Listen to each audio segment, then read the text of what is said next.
Of course I'm late. Well, what did you expect? Well, just a couple minutes. In most cases it doesn't count, does it? Alright, let's see if we have audio. How can you guys hear me? Is the background music too loud, not loud enough?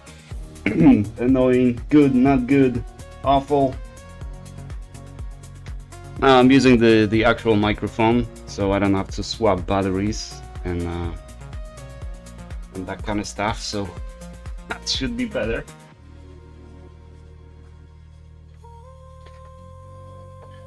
Alright, so what we're gonna do today, for some reason, why am I not seeing views or anything?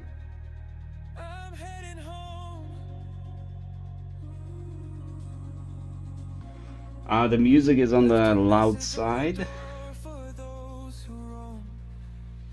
Music too loud. Okay, okay. I did try to kind of figure it out. Oh, hang on. Yeah, that's the wrong one. So let's do -20 dB. That should be better.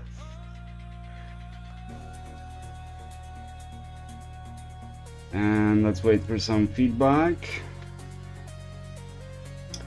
Let's see, who do we have here? Let's detach the chat so we can capture.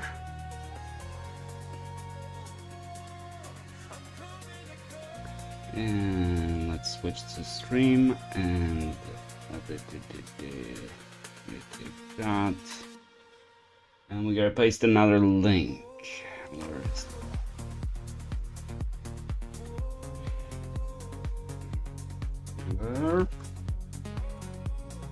Okay, kind of slow start, huh? Okay, we got it, and let's interact, and let's switch to live chat. And there you go. Now let's see who we got here. Oh, let me catch my breath. I was going down to the garage and up, and my wife bought a cage for the dog. It's a nice cage. It's not the cagey cage. It's kind of made out of fabric. It's a very nice one with a very soft inside. He's gonna love it. So I had to drag it upstairs, and so I'm a little out of breath. Let's see. Board Dev, how you doing, man? Potty 1736, how you doing, brother? Alex Electronics, good to have you. How you doing, man? Jerry Bet, good morning. Is it morning? Oh, you're probably on the west coast. So it's not quite morning, unless you're in Hawaii or something. Let's see.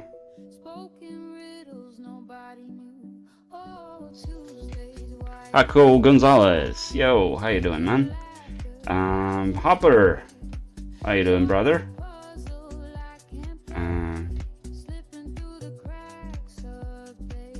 Car potting, our Canadian friend, how you doing, man? How's things in Canada? Happy Saturday. Hello, hello. All right. So, cheers, guys.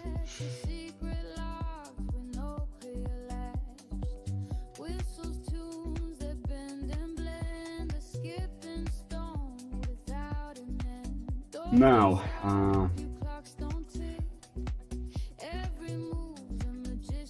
u nas wieczór, więc myślałem, że może morning.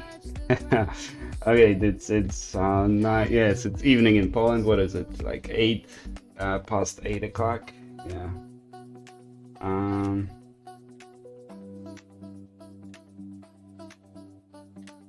Cold up here in Canada. Must be warm where you are.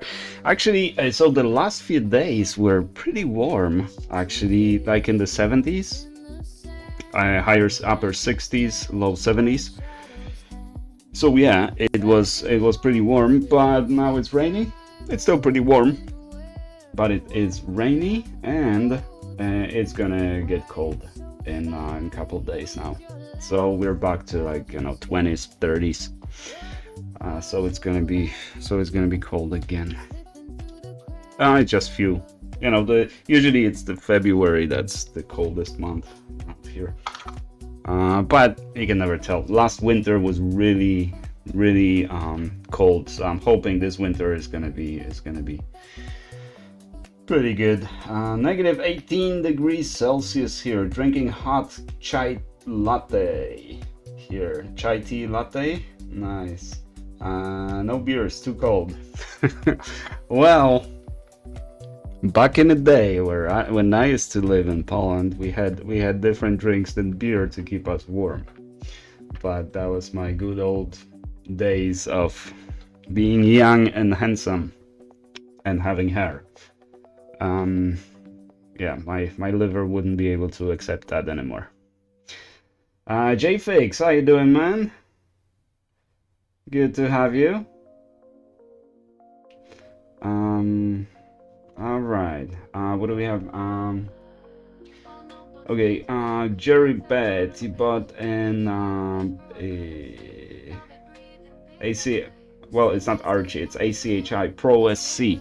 IR Pro SC. It's a really good machine because it has 4 Elstein heaters at the bottom. So it works really well. Definitely upgrade it to Rework TC.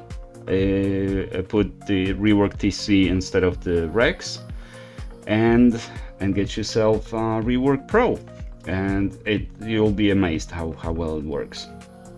You barely have to do any mods on that machine. The IR6500, you gotta mod it like crazy to get good results, but for SC Pro, not so much.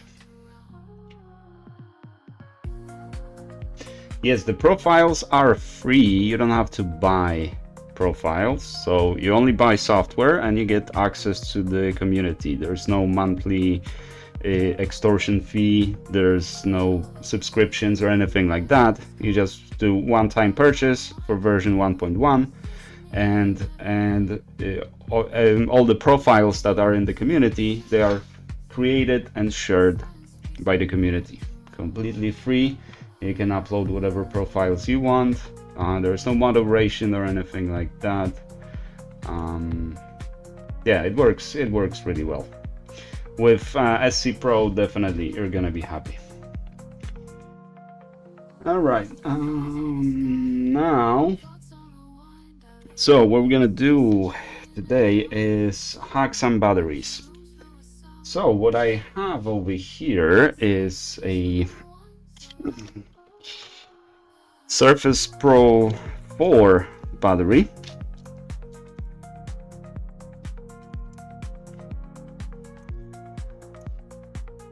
Let me show you. You wanna see? There it is.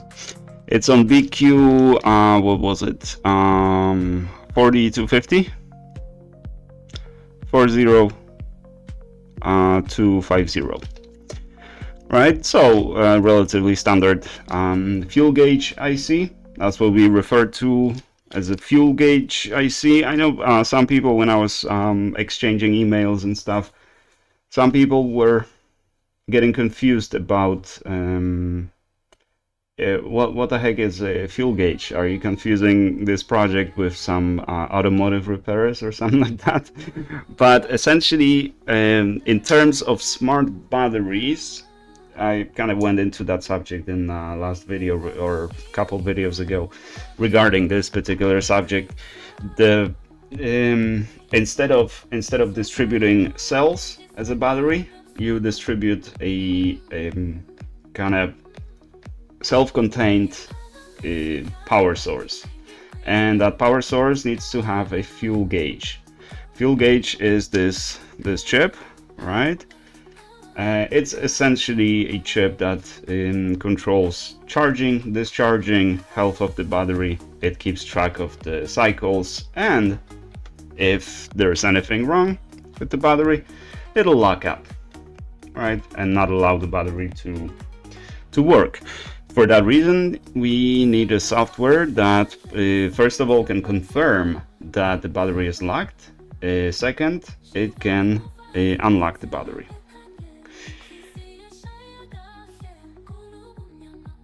Yeah, so this is our chip, and our connections on it are clock, detection, interrupt, data, plus and minus, right? Now, as far as the actual cells, so the battery needs to have a little bit of power on it, because otherwise our BQ chip is not going to be powered. So this cell has, oh, we're not connected to the meter.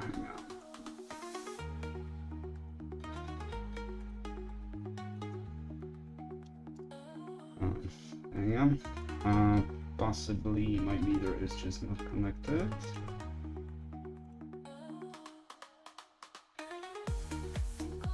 There you go. All right, so the voltage on our batteries on the cells is 2.63 on one and 2.57 on the other. So the difference, we have what, 30 millivolts? If I did the math right, 30 millivolts of uneven unbalance, right? So at this point, possibly, especially since, you know, these are, I actually don't remember. I used to know what the voltage was. This is 7.5 volts. So each battery, each cell, I assume, should have 7.5 volts or 3.5 volts, and it's in series. I don't think it is. They're more likely in parallel, but who knows. But the battery should have 7.5 volts. Obviously, when you connect to plus minus over here, that's not going to give you anything. It's always going to be 0, because we need to wake up the battery to allow discharge.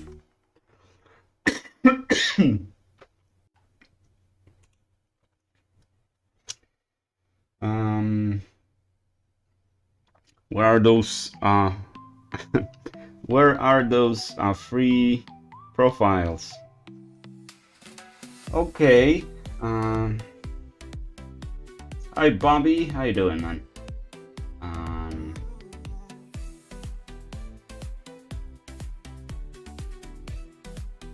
They're in series, okay. Okay. So they should have 3 point something volts on each. Is that what you're saying? Yes, sir. You are absolutely right. 3.8 volts, 9.72 watt hours. Yeah. Okay. Thank you so much. That's why we do it live. Yes, it's a Microsoft battery. Yes, sir. Let me see if I can switch to stream settings to a lower latency. Oh, I cannot. I guess I could have done it before we started. So we're on average, like normal latency. So we're gonna be delayed by maybe 10-15 seconds. So be mindful of that. When you ask me a question, it might take a few seconds for me to answer. Just to quickly answer the question of free profiles from Rework Pro. Let me start Rework Pro. Actually, let me update it on this computer. So the new version 1.18 has been released today. That version supports Rework TC. Rework TC is free. I mean, I'll be selling the hardware as well, sure. But you can build your own hardware. This firmware, you just install. The firmware is free. It's open source, and you can modify it. You don't actually need to use Rework Pro to operate it. That's the whole idea. Let's see, desktop with camera. There we go. And So when you start it, right, it'll say that the new version is available and you want to download it. So you're just gonna hit OK. It'll upload or it'll update itself.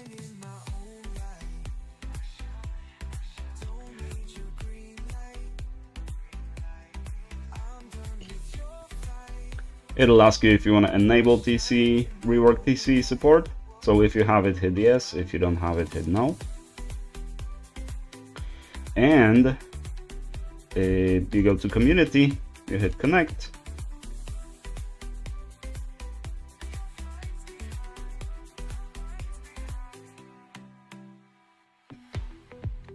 Not sure why it's taking so long. It might be the interference of my antivirus or internet or something. Unfortunately, I gotta fix that. Yeah, because you see, it took a few seconds and it blocked the UI. I gotta fix that. It's gotta be taking place in a background thread, because right now it's taking place in the UI thread. So when we're waiting for the server to respond, the UI is blocked. But these are all the profiles you can use. There's 3 pages of them at the moment. And my latest one, Rework TC socket replacement. If you load that one, go to configuration, you see the actual profile. You can modify it and upload it as well. But yeah, that's where you get your free profiles. And you can create as many as you want and you can upload it and all that kind of stuff.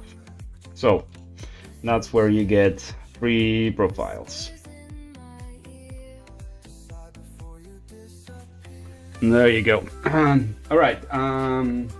They're in series. You repaired Microsoft battery. You repaired one. Awesome. Yeah, they're.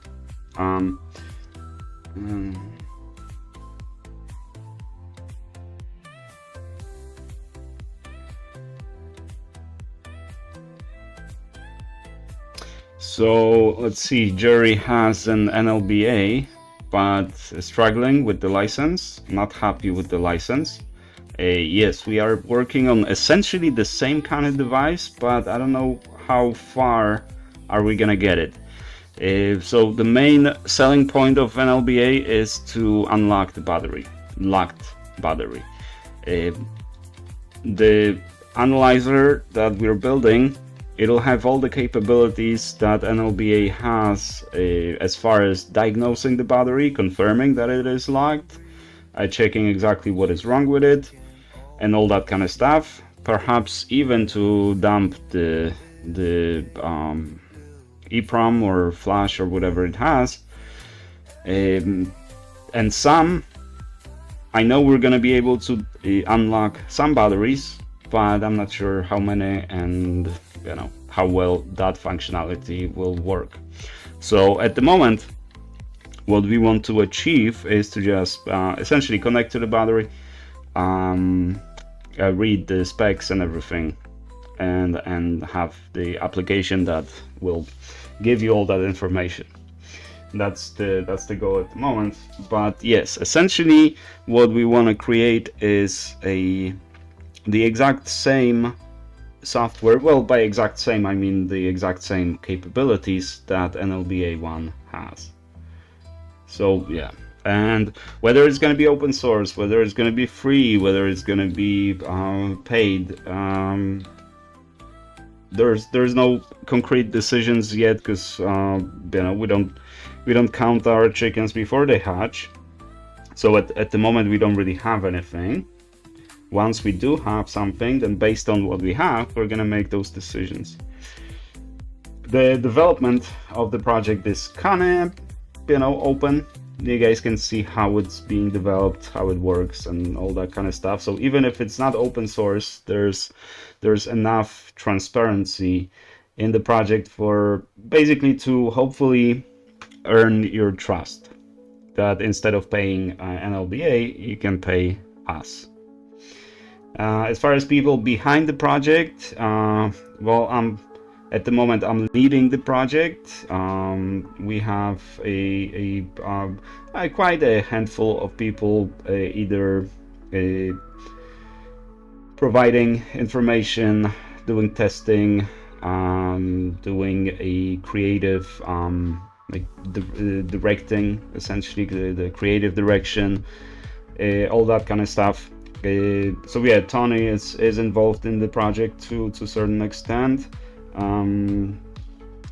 He's also probably going to do the actual enclosure for the device, 3D printed, and obviously testing and all that kind of stuff. Nathan also, he provides batteries and overall support. He's also going to be testing the software. He's also going to be presenting it and providing feedback.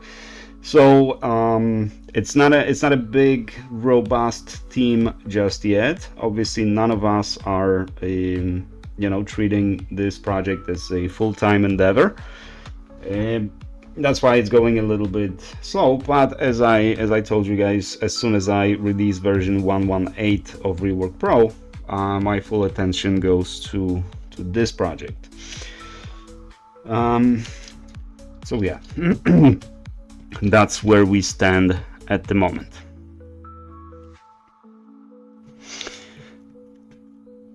All right, let's catch up on the chat. Hello everybody, Bytek, how you doing, man?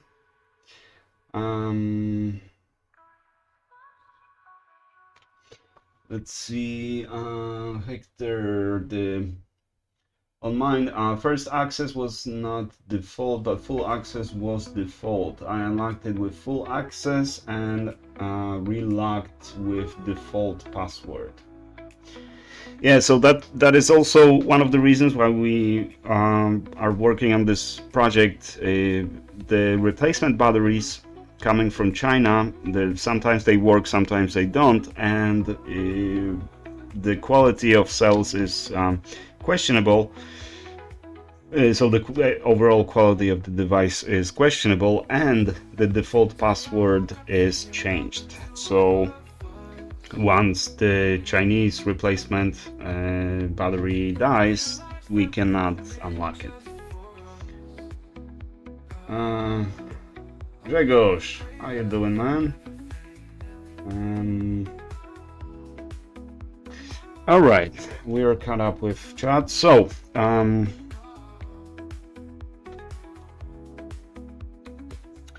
Electro Rep 3, how you doing, man? Okay, what we are using at the moment is ESP32. Now, why are we using ESP32 and not Arduino Uno like we did before? The main reason, there's plenty of reasons, but there's one reason. So this is PCA 9306 breakout board, and this is a undefined, AP 63202. Right, these two boards are required for Arduino Uno or Arduino Nano, or basically Atmel controller chips, to work with this. So this is a level shifter. So essentially it's exactly what it sounds like. You put a 5-volt signal on one side and you have 3-volt signal on the other side. It's bidirectional. This one is basically just a linear, although I think this is buck converter, judging by the coil. This is essentially a source of 3.3 volts. So it's basically a stabilizer, a voltage regulator, right? So we put any kind of voltage to VN, enable signal, ground, and we have stable 3.3 volts. So this is what we need to work on Atmel microcontrollers. ESP32, on the other hand, works natively on 3.3, right? So we have our 3.3 5-volt output and 3.3 output, right? And all the outputs, all the GPIO is on the 3.3 level.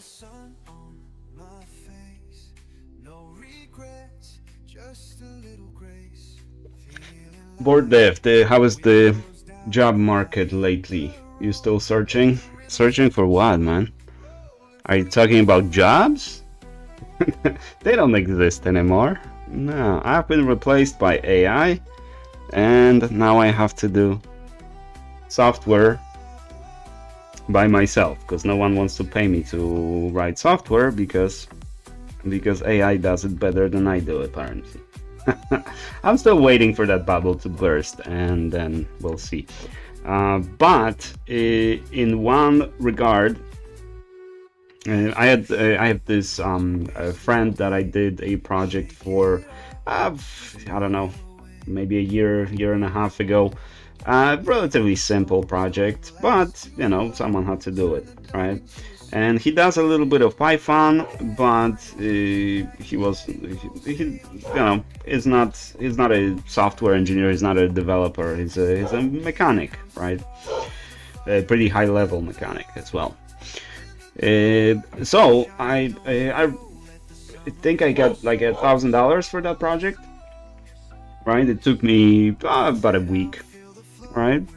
And now he was working on a project which is essentially a simple application that just takes 2 kilobyte or 4 kilobyte or 64 kilobyte file, essentially, and based on the information that you need to have, certain offsets of that file need to be reset, right? This is for the VVT reset on ECMs.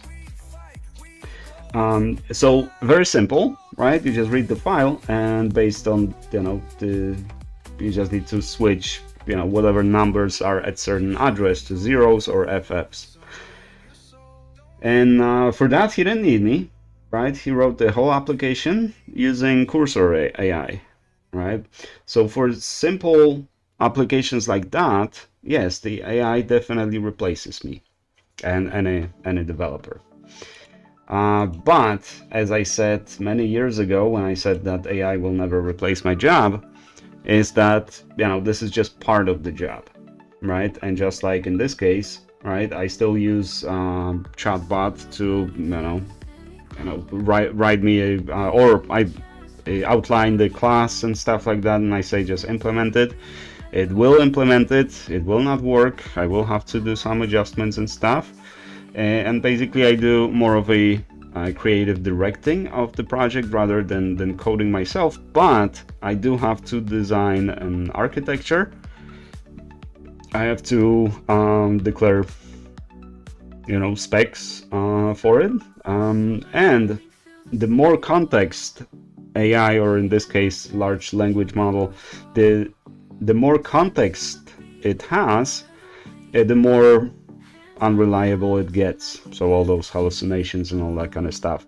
So if you know how to use AI, you essentially you keep the context very minute. So, you know, you don't ask AI to write you an application. You ask AI to implement this method that you have, you know, 4 lines of description of what this method is supposed to do. And typically in our profession, for a high quality code, the rule was that the method ideally should have 2 lines of code, and it shouldn't have more than 4 lines of code, right? So if you keep the context this tiny, this small, then, you know, AI can be very effective. But if you treat AI as, you know, just do everything for me, you get to the point, which was actually the same with Flutter and all those no-code tools. You end up in the situation where something doesn't work, but you no longer can actually fix it. So now you're just spending hours or days just fighting with proper prompts and hoping that no new bugs are going to be introduced as you're fixing previous bugs. So it's very unreliable, and, you know, I'm just waiting for all of that to just kind of crash down and someone to say, just like when they quickly jumped on the subject of replacing customer service with robots. I even talked about that before all of this happened.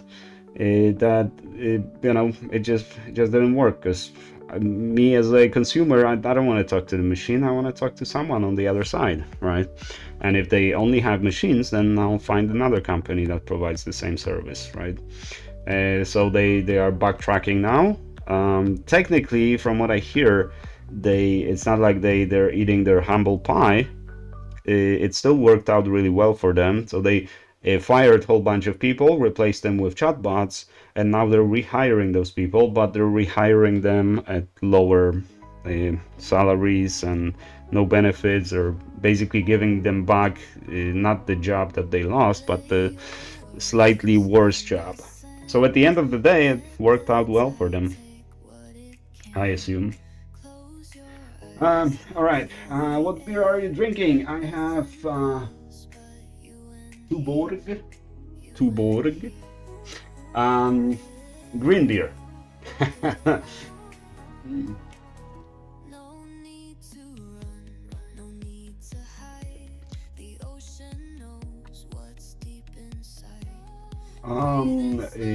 That is way overkill. All you need is 4 resistors. I know, because I've done it before. I think I lost the context of that. Using resistors, you bring... Oh, you mean for level shifter? No, sir. No. that's very much not true. Yeah. I mean, you could... fighting with voltage divide. No, these are open collector inputs, outputs. So yeah, in a single direction. So if you just need an output, right, and you just need to put a pin at high level or low level, and high level is supposed to be 3.3 and low level supposed to be 0, and you have 5-volt rail that powers your device, then yeah, you can use voltage divider, sure, but not in bi-directional communication, because open collector is obviously always going to be low if you put voltage divider on it. So yeah, you're saying that you've done it, but I suspect you've done it to single direction communication, not bi-directional. A unidirectional communication, yes, that would work. Arduino Nano powered from 5 volts needs 3.3 perfectly, reads 3.3 perfectly fine. It does read 3.3 perfectly fine, true, because the low starts at 1.8 or something like that. So even 2.5 will be read as high, and anything below like 1.8 or something will be read as low.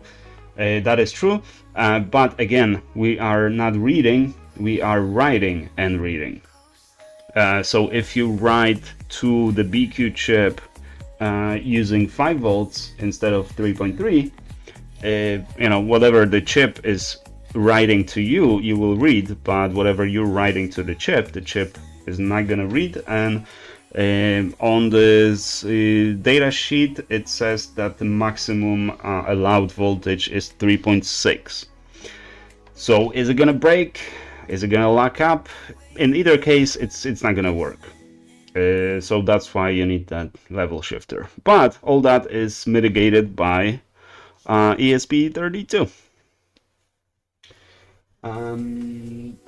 So yes, not embarrassed about it after 25 years of working. No.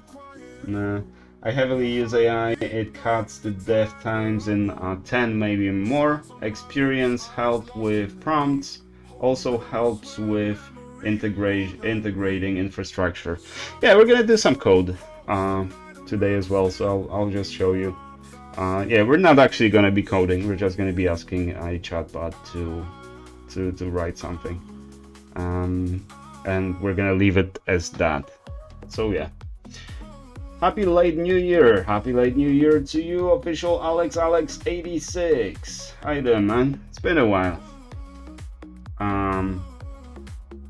Surge UK. Surge UK? Our beer bottles look very similar. Well, it's Heineken. I think they send the same bottles across the world. You didn't get it. Put pull-ups to 3.3 and two 100 ohm in series for protection.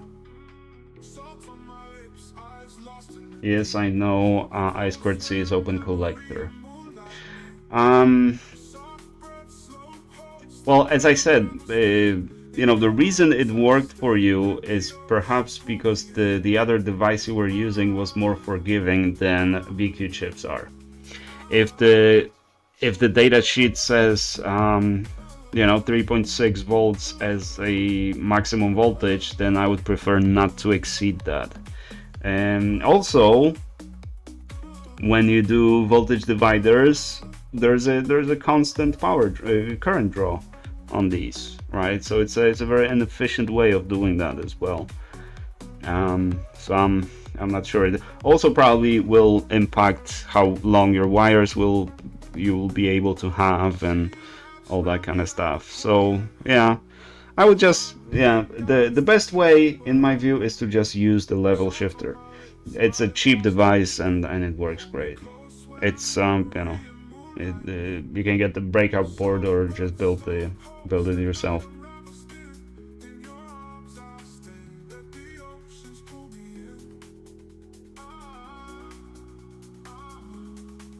Oh, you built something on that requires level shifters for ESP32. So the other way, it required like 5 volts and you were only having 3.3. Yeah, that happens too. Although that can be, yeah, you could actually, in both cases you could technically solve it with few transistors. But why bother if you can just get the chip? Okay, let's see. Lead Farmer, how you doing, man? Them cat won't return from lake across street. Bushwalking. Is doing bushwalking. Oh, you tried bottle rockets? No wonder he's not coming back. He is scared, the poor thing. Alright, let's put some Omega 559 over here. What do we have? Data and clock. That's what we're gonna need, and we're gonna need ground. So this is gonna be ground. I had some wires over here. Let's use these wires. So let's do. Am I gonna just do it like this? We'll see. First, let's put some solder over here.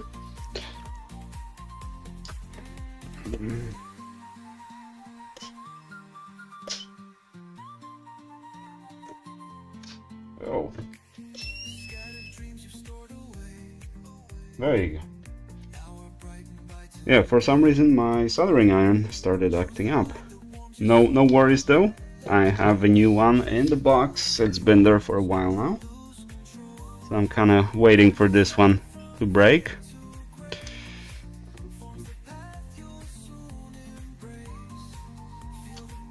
This one and this one.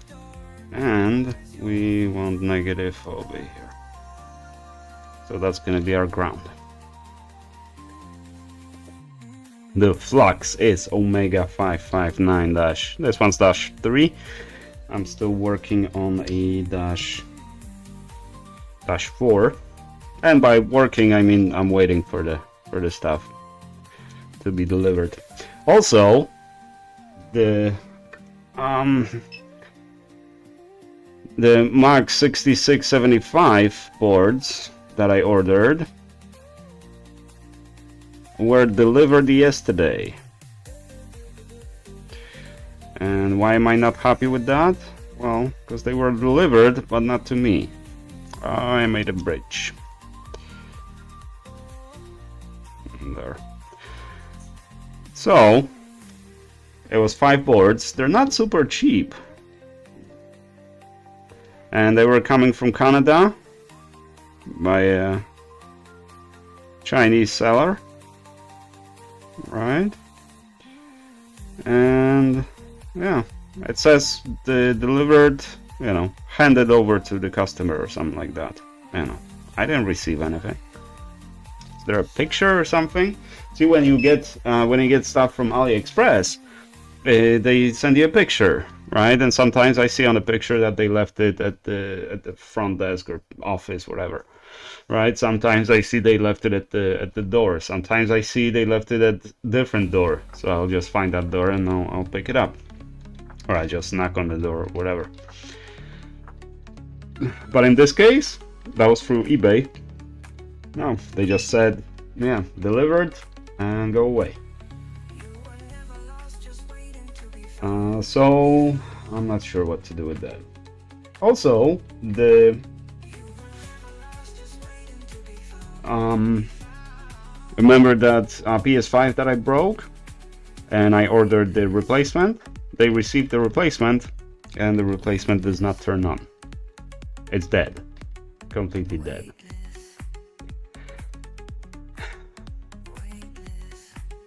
I wrote the guy, like, what the heck?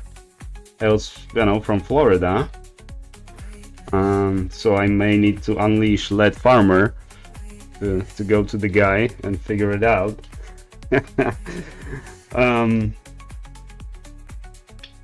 But essentially, that kid is super unlucky for some reason. Like the most unlucky customer I've ever had.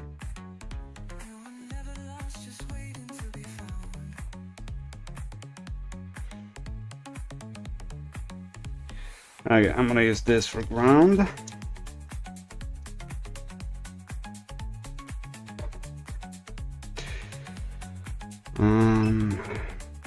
Okay, anyways, my point was that I thought I would have a hardware for Rework TC, but I didn't receive the thermocouple modules, and the Arduino stuff that I did receive doesn't work. So yeah, fun times. These are fun times we live in.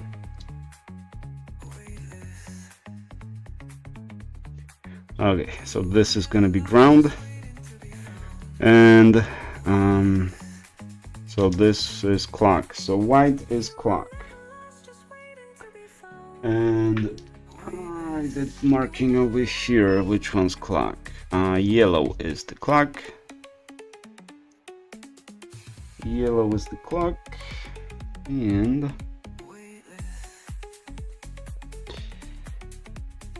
brown, and in this case orange, is data. It's a little crooked, but it works. Okay, so the battery is connected. I suspect that 2.6 on the, what do you call it, on the cells should be enough, and we're gonna have our answer in a second.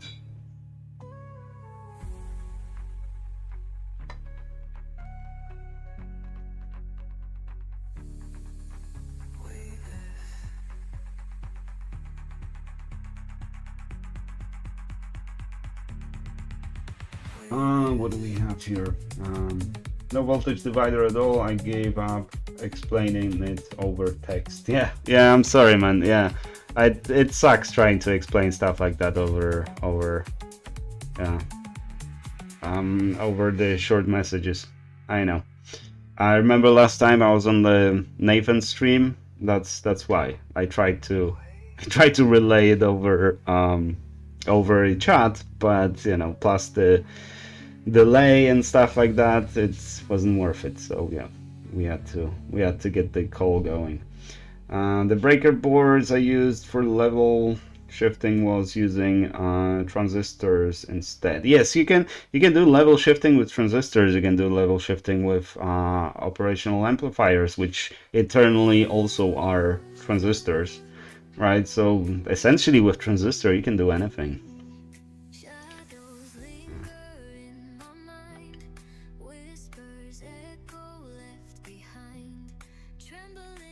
Oh, Let farmer, I can try. I got time now. So did the company lay you off? How's that looking?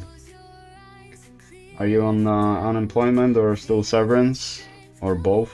No, you can't be on both. Although in Florida, I don't know. You can be on both in Georgia. Not a console monster, but I can follow general probing guide. Yeah. Afternoon, Raf. Steven, how you doing, man?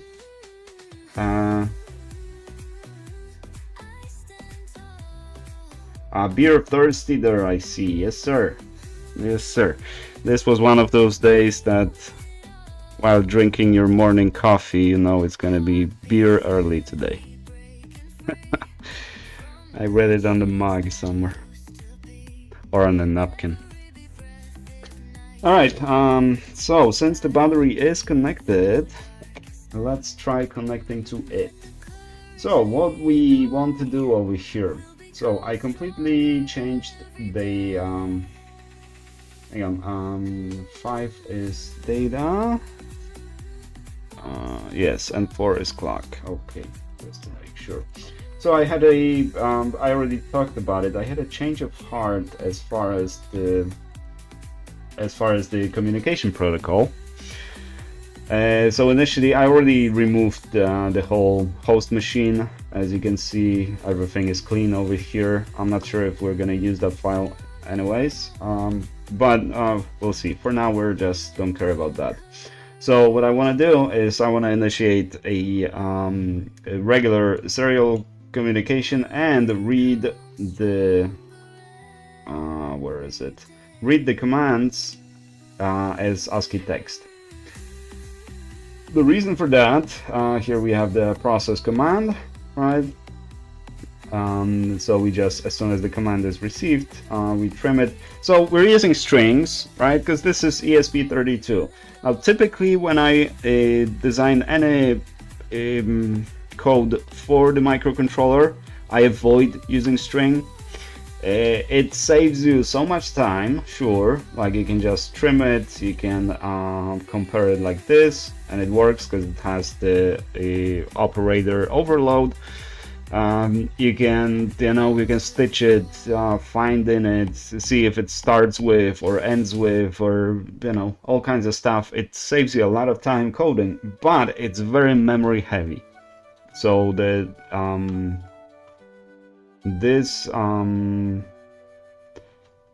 where's the, we're not including string over here.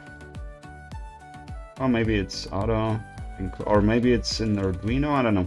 But essentially I just work on the char buffers, right? And that works on every device. It's a lot of code because you have to do a lot of stuff, but you can do it smart and not explode the the scope and explode the code. It can be done, it is reliable. It just saves a lot of memory. So on this one, I don't know if this displays how much memory we have. I guess it doesn't. On AVR Dude gives you the stats that you've used this much memory and this much flash out of the capability of the device, right? Anyways, so that's what we do. So let's this is actually already loaded. So if we just initiate a terminal connection with the device,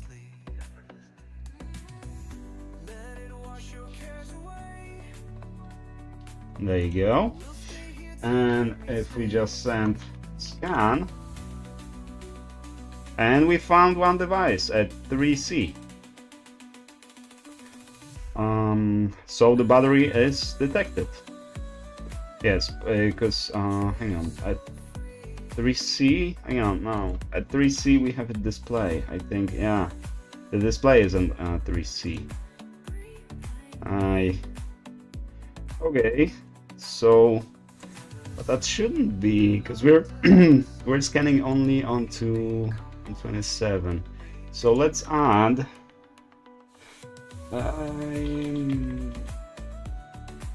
Let's add another uint8t ignore or display address to ignore.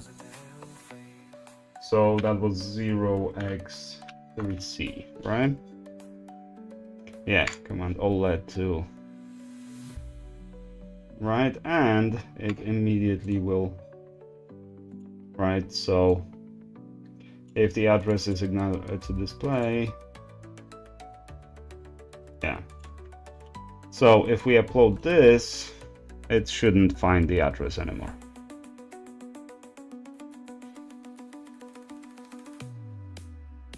Because our display is also I2C, right? So it's also going to be a valid device detected.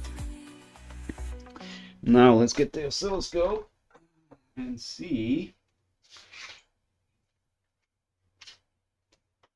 if we can sniff anything. So I just, usually when I do this, I like to confirm that I'm actually seeing communication. Right, this oscilloscope is not powerful enough to actually help us diagnose anything.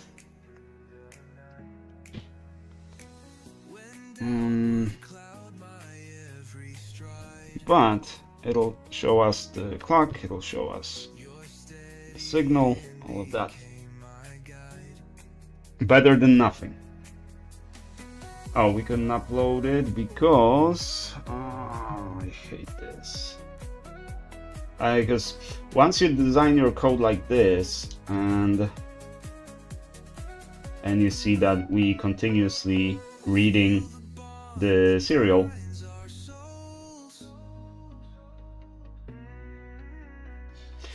oh,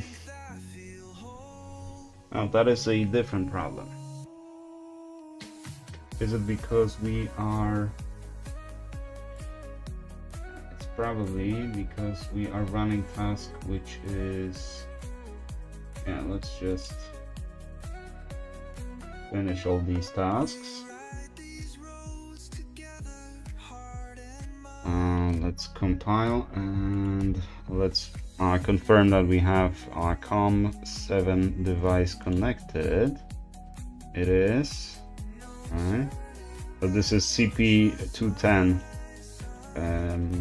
chip, which is not just the regular chip. Oh, there you go. That's what I was looking for. How much RAM? So we were using 6.7% RAM and 23% of flash. So we can do a lot more code on it. But if we remove strings, you will notice that from 23% will go down to 5%. So it's a trade-off. Okay, the device is connected and we did connect to it before. So let's try this again.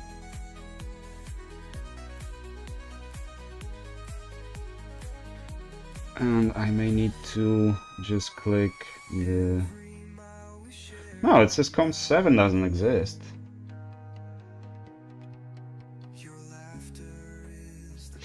Well, simple solution. Disconnected. Connected again. Right.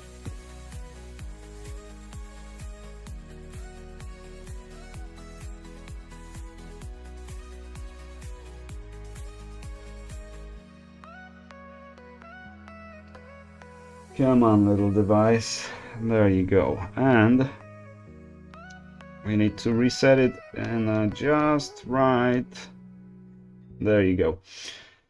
So if you have a code that is continuously reading and reacting to the serial communication, that's the same interface that you use for actually flashing it. So once your code is running, it's just kind of interfering with that.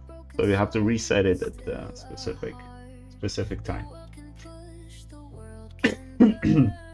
All right, let's try scanning again. So now we should see no devices.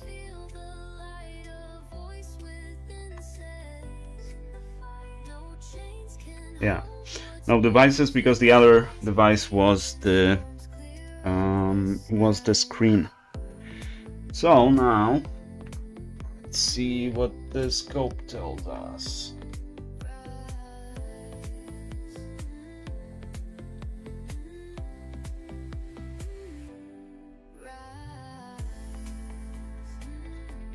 What is this? So what we're seeing on the scope, what did I connect to? Data? That's weird. So it looks like I connected to data, or did I connect to clock? Orange.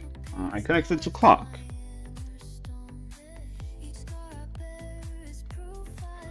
And on the clock, I see essentially just high signal. So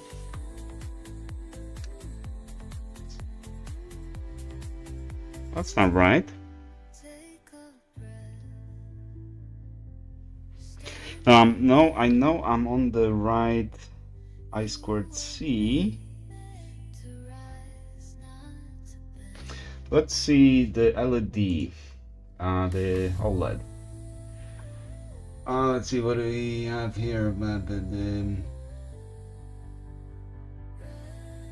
You can feed it to a sanitization method just to be sure. It shows you the available resources of the controller. Brought back, right. Brought back memories from 20 years ago. Yeah, this is really old technology, man. Yeah. Should be at 0x16, I think it's standard. From what I heard, the standard is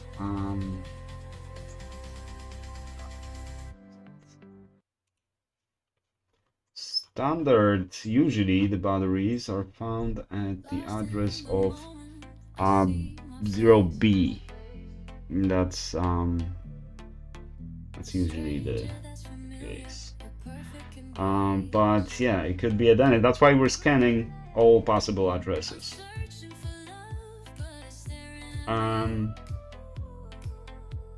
You didn't apply voltage to the battery BQ chip. Well, the reason I didn't do that is because I have 2.6 volts on the cells. That's enough for the BQ chip to be powered.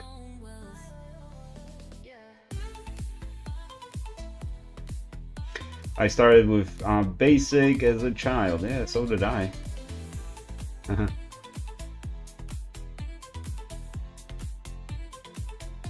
Rhine Labs, coding is beyond me, language I've been unable to learn.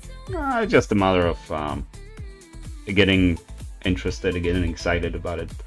You know, it's really not that difficult. I started with basic, and as a child, from Pascal, then C, then C++, then Python, then Java, then a bit of C#. Yeah, it kind of sounds like the same route I took. Yeah, I started with basic, then Pascal, then C++ or C. I never did much Python back then. I switched directly to Java and then C#. I think 2.6 is just slightly too low. It would be better to ditch cells and power it from bench PSU using a resistor emulator. I was thinking about that, but I'm not sure how to do that exactly. How to connect it, at least at the moment.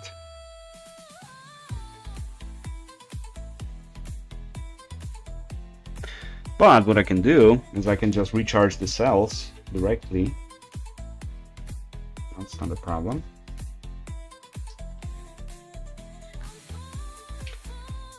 Let's see what we can do here.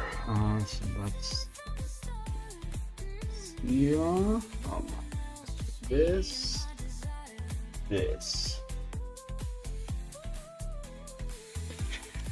So, where's the positive and negative? So what I'm gonna do is I'm just gonna apply some voltage to the cell directly, and that's gonna recharge it a bit. So that's positive, that's negative. Let's mark them so I don't have to deal with explosions by connecting it the wrong way. So this is positive, this is negative. Yeah. So yeah,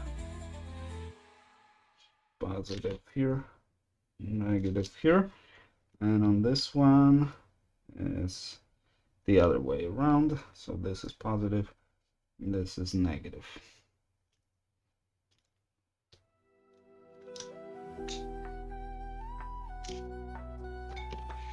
And it doesn't take long to bring the voltage up.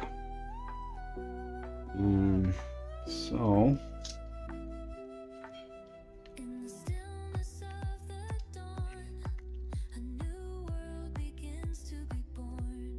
it's a very crude method of doing this, but it'll work.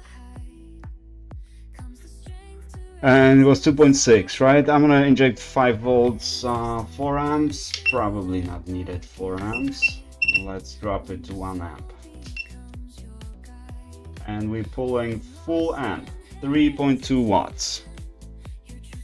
And we're growing, 3.27, 3.3, 3.35. So it's growing really quickly, so that's gonna recharge it very nicely, if that is the problem indeed. Can anyone meanwhile check the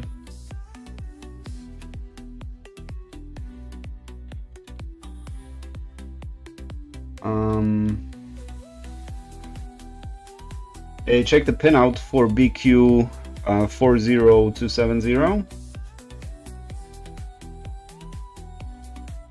And we can check if it's actually powered.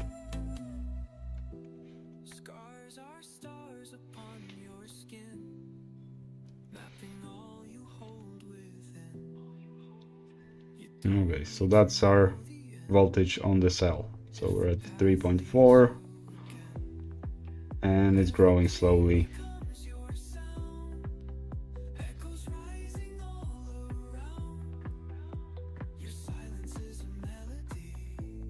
I forgot, what was the voltage? 3.8. So 5 volts is a little bit too much, but since I'm only limited to 1 amp, the voltage dropped to 3.6 and stuff. But actually, let me drop it. So 3.8 cell, that would roughly be charging with 4.2 volts.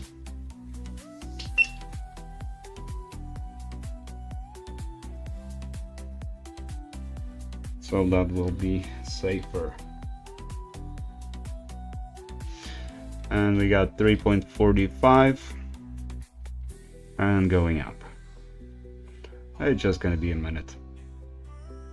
Meanwhile, we can just check the power on the BQ chip.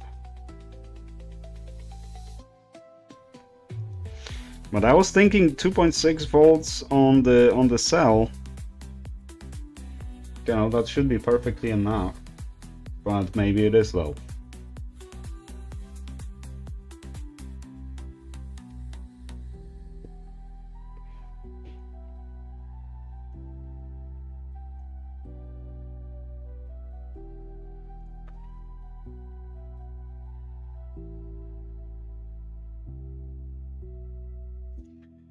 All right, let's see. Did you guys have the? Let's see. The 0B is bit shifted 0x16, if I'm not mistaken. Maybe. I can share image of how to build the emulator on the Discord if needed. Yeah, definitely do that. Battery with detection pin need to be grounded to activate the BQ chip reading and writing. I was told that the detection pin is for the computer to detect the battery presence, but you might be right. Chip also might be in sleep mode. Wake up if you need to apply voltage to battery output terminals. That's what we're doing. Usually try communicate even with that pin floating. With detection pin floating, yeah. I cannot shake this cold. Oh. Yeah, Steven, the older we get, the longer it takes to recover. Took me a couple weeks to recover, so yeah. It's not getting easier. I got many batteries that won't communicate without detection grounded. Okay, we're gonna ground detection. Actually, right now, let's check on the detection pin. Let's see what we have. We won't be able to check at the moment because it's on the other side. But we'll check if there's. But I'm pretty sure it was 0 volts. It was completely dead pin. But we'll see after the cell recharges a bit. We're at 3.6. So that is definitely enough for the BQ chip to work. Now I can believe that 2.6 might be a little low, or 2.5, whatever. But 3.6 definitely. It's a 3.3 chip, right? So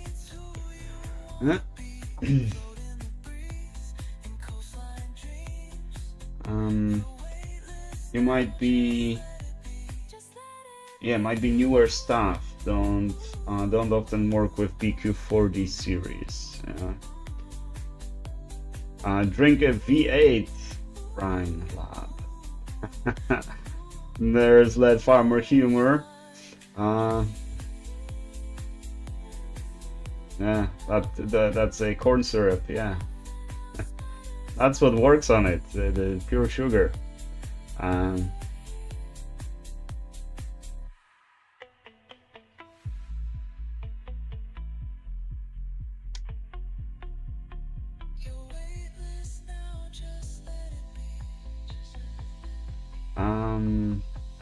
Sir June just dropped in to leave a like. Good luck. Thank you very much. Thank you very much. What do we have? 3.8. And we're charging with 3.8 1 amp. 3.81.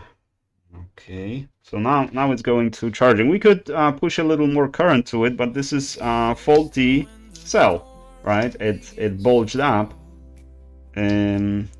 So it released some gas, so you shouldn't be recharging it in the first place, but with low current and not full recharge it should work.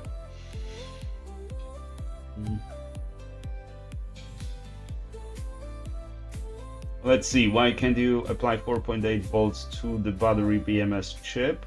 I have a cold too, so I'm drinking coffee. Maybe I should switch to beer or stronger. I mean, to each their own, man. Now, why can you not connect just power BQ chip manually? Well, as soon as someone gives me a pen, then we'll find it.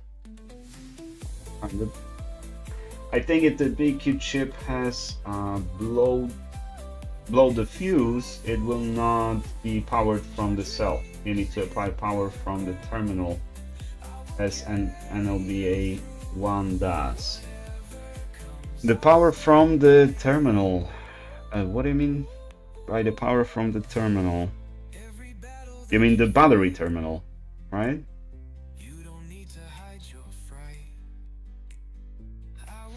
I did not see the fuse over here, but we can check. Okay, so we have now one cell.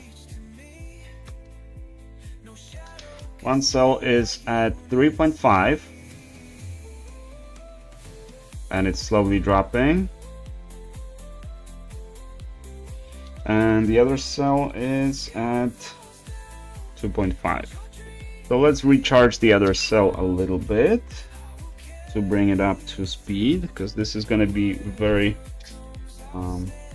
big difference now. Too big.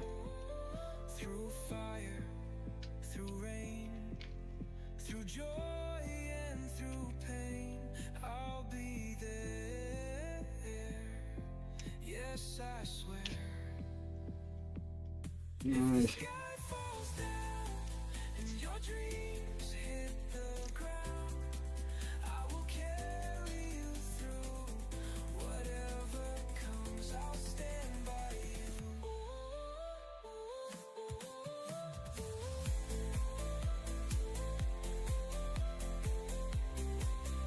Okay, and this one is grabbing 2.6 watts. Oh, so this cell is not as healthy as the other one, but it's growing slowly.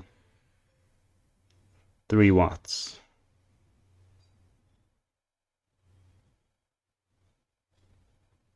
There we go. No. Okay. So let it grow a little bit, and we'll check it out.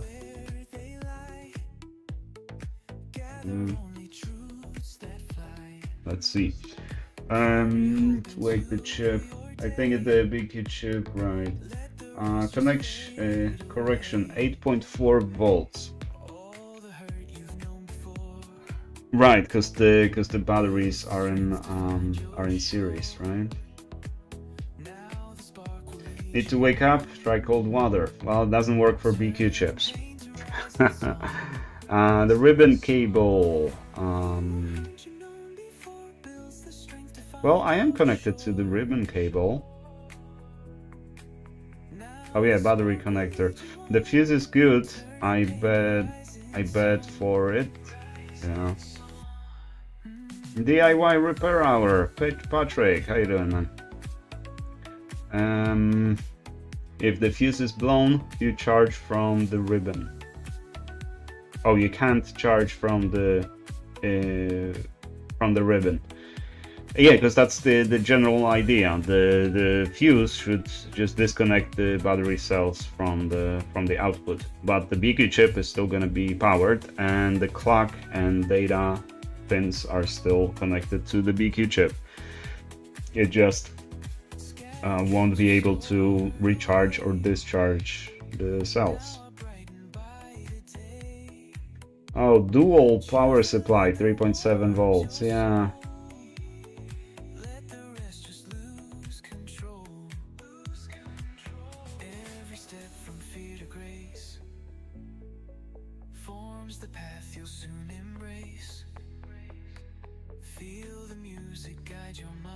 Oh, well, Baileys do. I remember drinking Baileys back in the day. I would put some in my coffee. Yeah, that definitely, because you know, it kind of warms you up. It kind of expands your blood vessels, improves circulation. So yeah, that can you know, overall warms you up. So that can be really good for getting over a cold. But if it's cold and it's not you know, some viral infection or bacterial infection.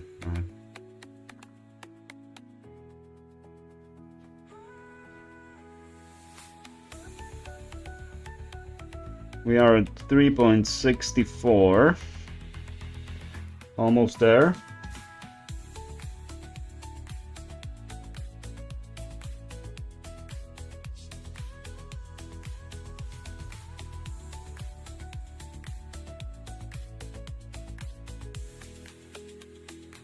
But what I'm curious is, why am I reading high on one of the pins? It's a constant 3.5.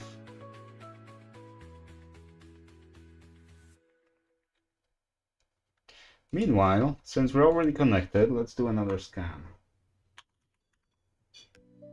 And I see nothing. Oh yeah, I did see something. Okay, so the clock is working. Okay, still no devices found.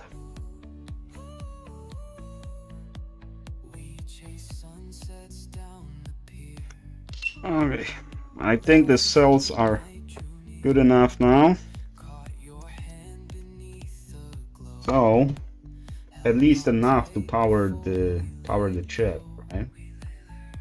So let's see here.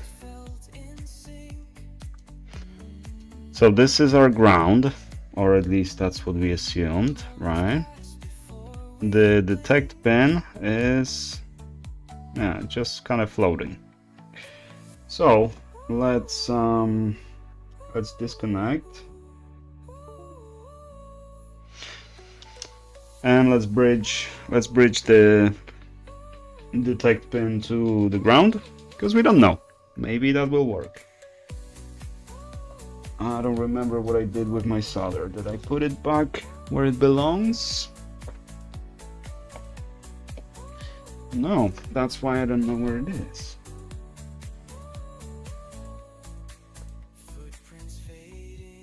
Seriously? I lost my solder? There it is. Yeah, that's why you should always put everything back where you took it from. That way you never look for anything. Actually, just put it where it's closer, and that's what happens.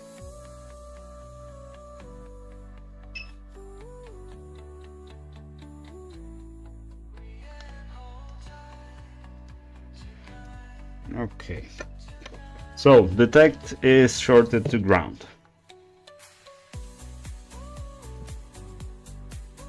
Now let's see if we can read anything anywhere. So that's interrupt pin. Interrupt pin is at 160 millivolts. We got 16 millivolts on the data and 16 on the clock. Is that good? We don't know. The overall battery, yeah, obviously it's not gonna show you anything. Now let's just quickly see if we can figure out which one is. So here's the fuse. Let's see, is there voltage on the fuse? If there's voltage on the fuse, fuse is blown. 50 millivolts, 128 microvolts, probably good.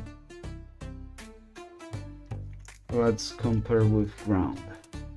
Oh, and our data got disconnected. That's fine. What is this?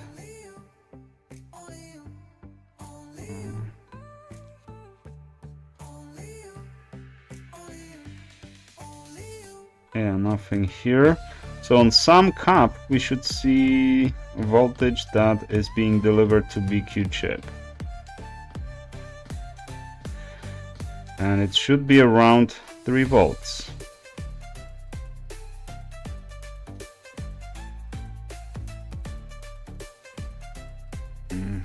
I see nothing.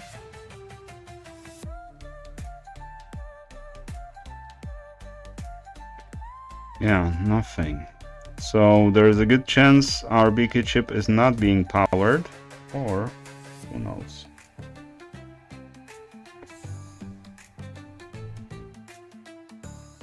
No. So if we can get a pinout, we could probably maybe figure it out over here, because we have some test pads over here. But none of these is showing anything. There should be 3 volts on one of these, around 3 volts. Maybe not exact 3.3, maybe it's 2.8.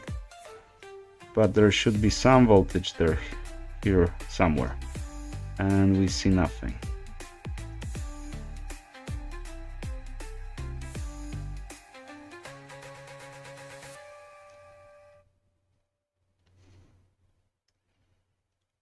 Yeah, nothing here. Everything seems dead over here, even though the cells are recharged. Now, could it be that my connection here was faulty? I mean, it could have been, because these wires, they don't solder very well.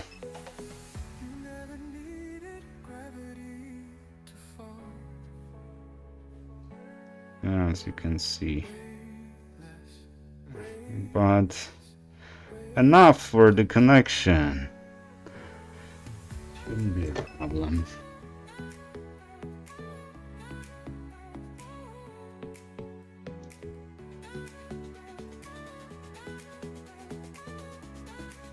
Okay, let's give it one more try, and we may need to give up on this battery. Let's initiate another.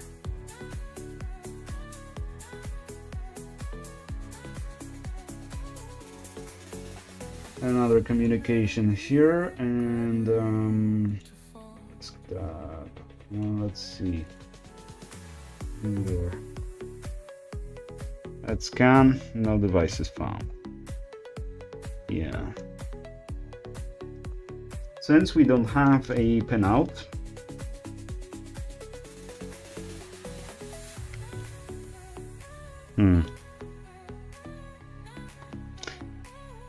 well, we're ready for ideas.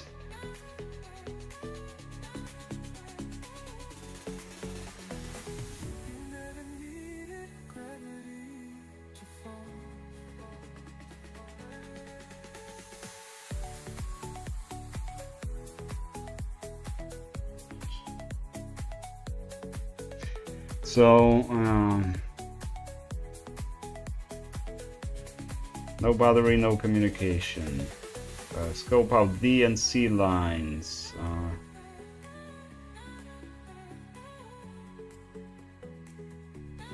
Just try applying 7 volts on the battery positive terminal. This is 3.8 battery, so that's probably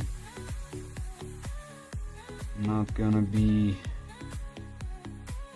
unless you mean, yeah, on the output of the batteries. Yeah. That is an idea, but let's just check the fuse.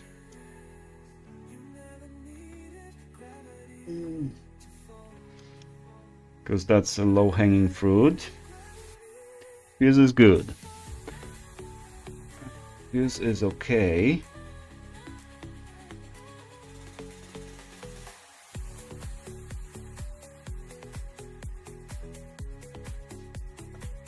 All right, let's do this. I gotta go use the bathroom.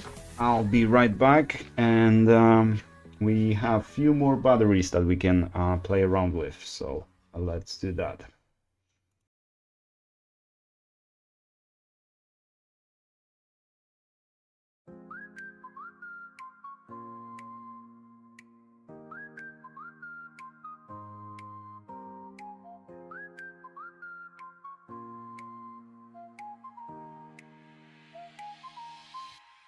I left my thoughts on the window pane, watch them drift like summer rain. No need to hold what's never mine. I float beyond the edge of time. I close my eyes and touch the breeze. My soul unwinds in silent ease. There's no more fear inside this flight, just endless sky and fading night.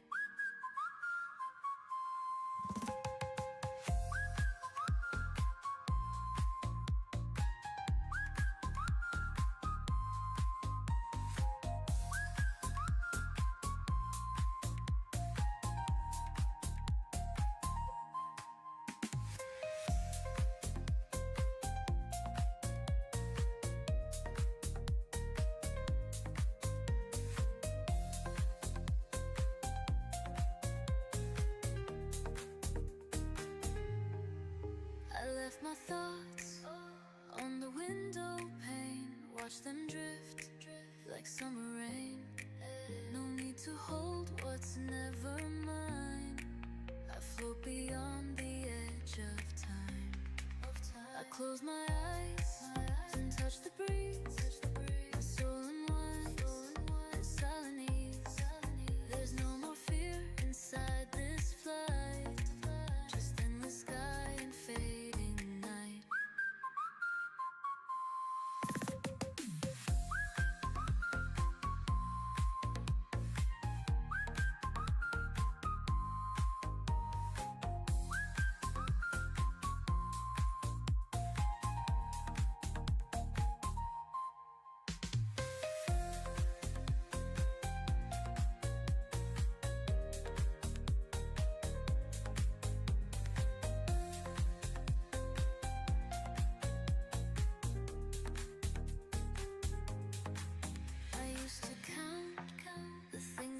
missed.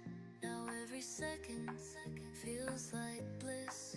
No longer chained to who I was. I've been through All right. Do we have any ideas? Let's see. Someone said about, yeah, so when Sorin used NLBA1 and no communication with the battery, he connected the positive terminal to NLBA and selected power battery on. Then communication was established. Yeah, that is a feature of our device that we want, because sometimes the cells are going to be completely discharged. That's true. But on regular batteries like this one, this is from Dell, you have 3.3 terminal, right? And you can either supply 3.3 volts to the BQ chip, or you just have 3.3 on over there, right? So yeah, we could do that, but this battery, it doesn't have 3.3 anywhere. It only has the detect pin, right? So no battery, no communication. Scope out D and C lines, data and clock. Yeah, well, luckily that's why I started with this one, because this one has nice markings on it, which one's data, which one's clock.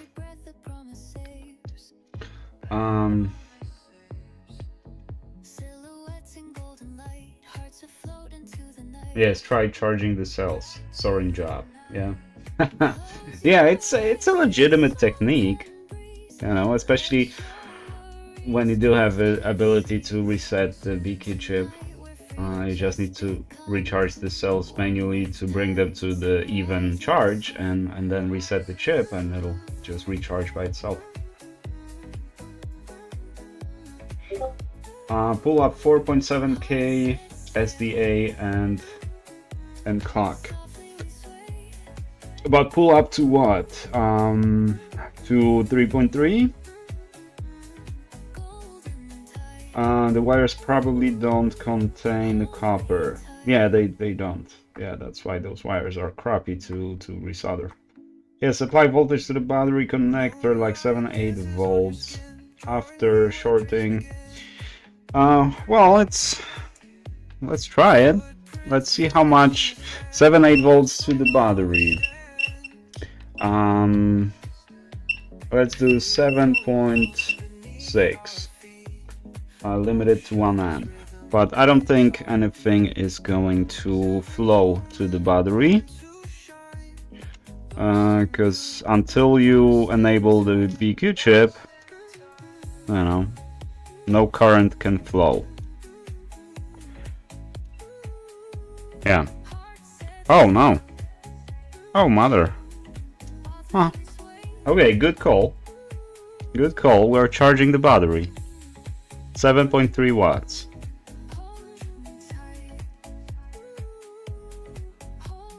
Good call, man. Now let's try connecting.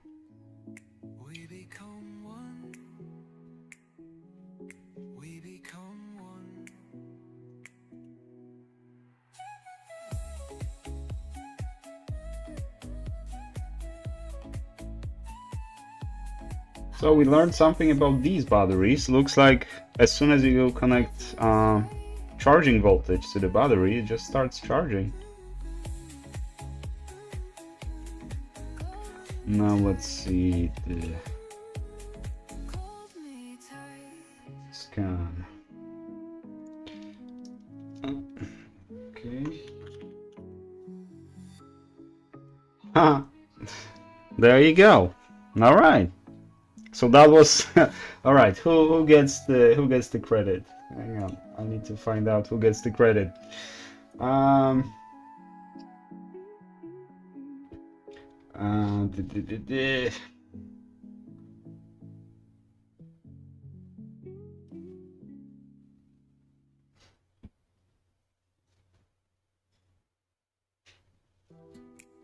Is it had the phone? 7266. Were you the first one to say that? Because I see the, yeah, no rough, it's the plus battery terminal, not cell terminal, and apply 7 volts. I did, and yeah, we the battery started charging, and we are connected to the BQ chip. So just let me know if it's, oh, and yes, okay, and a hopper also 7755. Yes, apply voltage to the battery connector, like 7-8 volts. All right, so both you guys were on the money. Open collector. Mega Zombie Penguin, love you too, man. There you go, finally. Yep, try scanning now. Yes, I2C always needs pull-up. I agree, because it is open collector, but the pull-up should be already on the board. We shouldn't need an external pull-up. But yeah, you're absolutely right. The I2C always needs a pull-up. This means a short or the battery was too low voltage. I think the battery was just too low voltage, because now it's charging with 1 amp, but 6.8 watts of charging current, and now the device is found. Let's see which one. I have this screen. Okay, so that'll do. So the device found as as the default address 0B. That's our default battery address. So now let's add another command. Right? Let's pull up the smart battery, and we can read manufacturer name, read device name. Okay, so, but we're not going to be writing code. We're just going to ask the chatbot to do it for us. And another command that will read the battery voltage. No, maybe, well, what's the first command we would want? Because we can read, so we can read chemistry. We can use, we can read cell voltage for each cell, up to 4 cells. Now some of it is not confirmed. Manufacturer name, serial number, voltage. What's at rate? Okay, I don't know. Battery mode.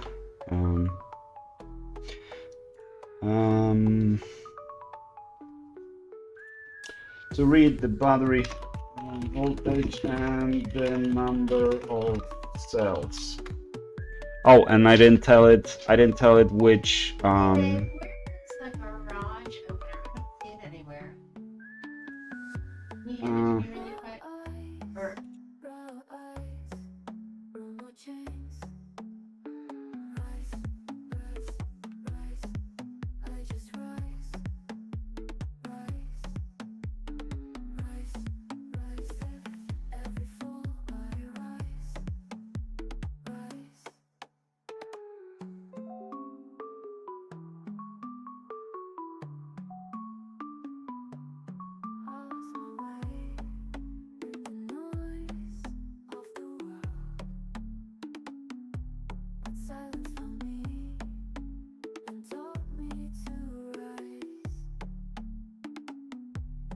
all right. Okay, what do we have? Okay, commands can read. What did you add here? So what is this? Read. I want the command to be. What do we want? Read battery voltage. So voltage. I don't want the command to be just read.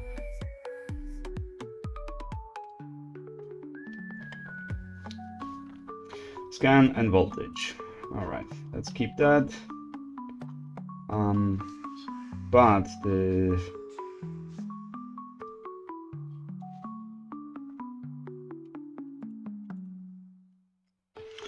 okay, no, don't keep that.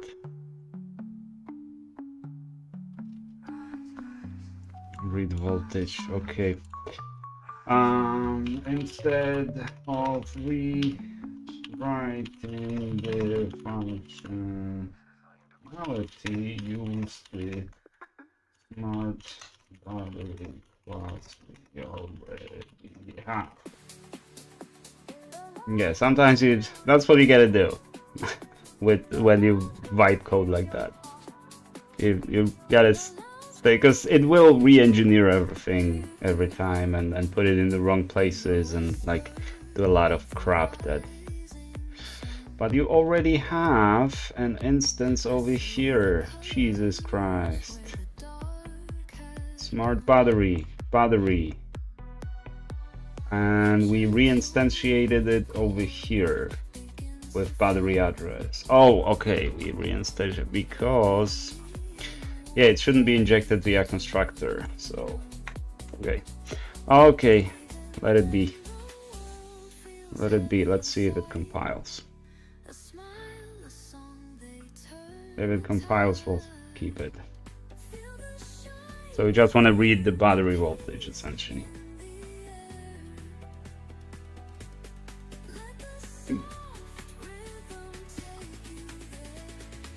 Now, in some cases, if you have like documentation and stuff, that's why, you know, in many cases people write like the AI agents and shit like that.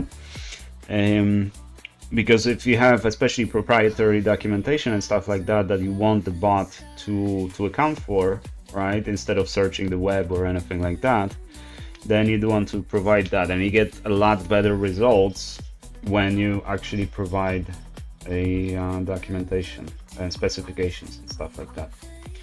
Okay, so we have another command which is called voltage. Scan and voltage. So let's upload it to the device.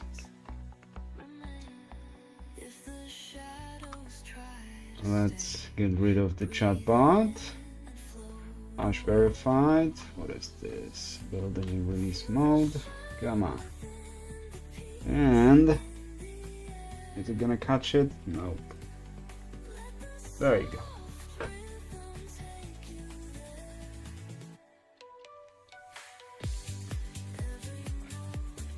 So in this case, right, the way it works right now, so we first need to scan so it can first find the address and store the address.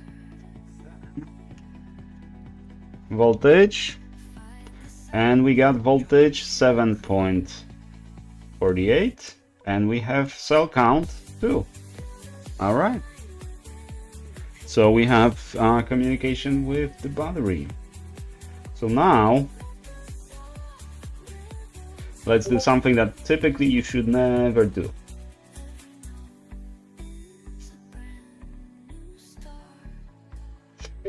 You should never do this, and I'll show you why.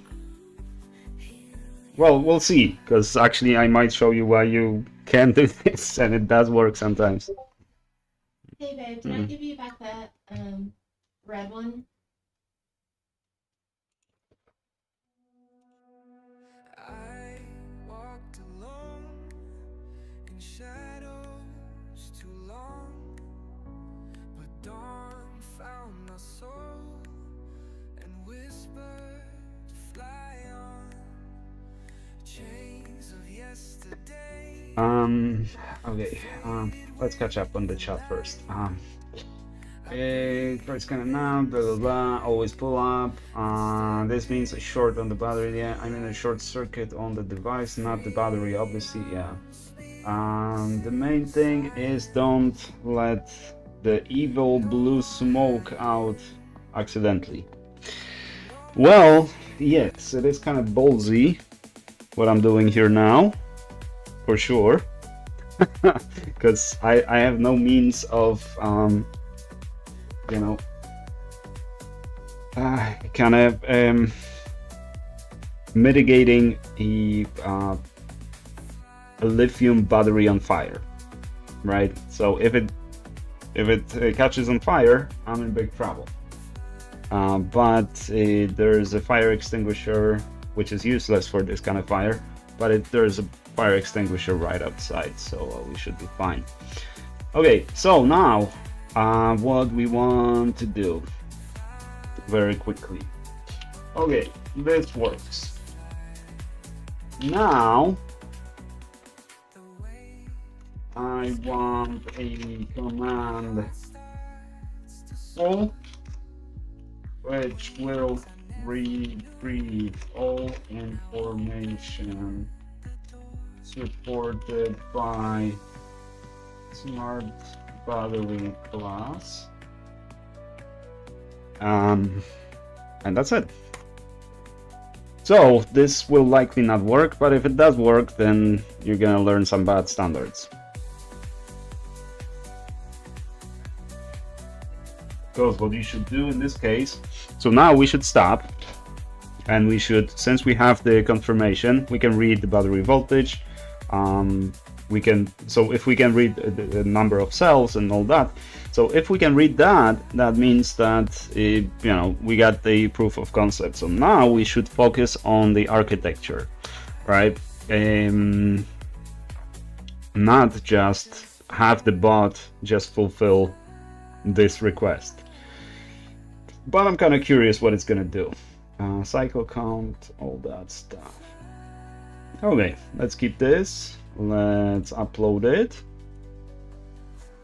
and see if it works.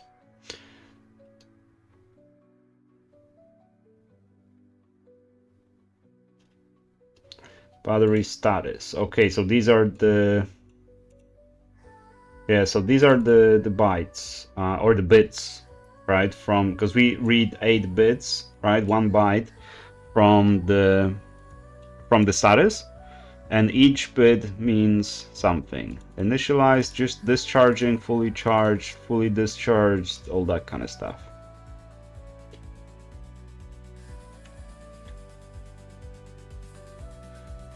Okay, so first, even though actually in this case we probably don't need to scan, because this particular battery is at the address of standard of our default battery. But let's scan first, and then let's get full report. So, what do we have here? So, manufacturer is SMP. Device name is this. It's chemistry lithium ion, obviously. Serial number 10. I don't believe that. Is it possible that this is battery number 10 that fell off the production line?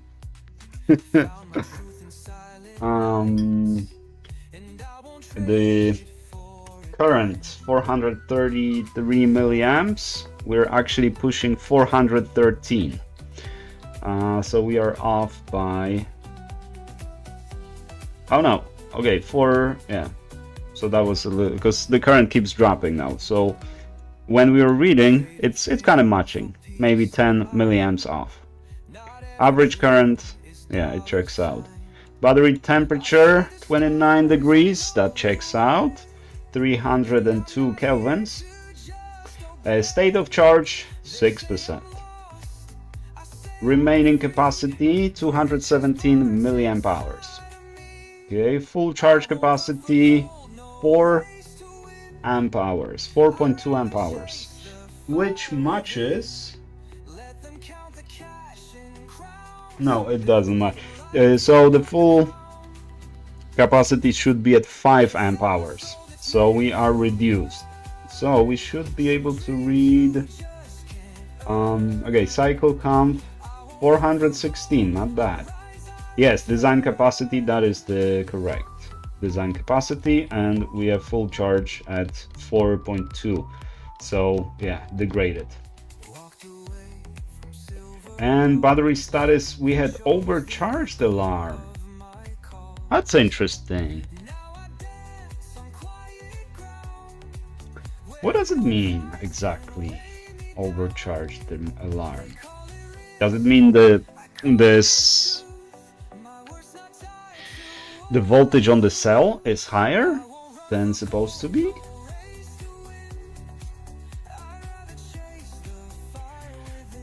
Now we have imbalance over here, but not huge.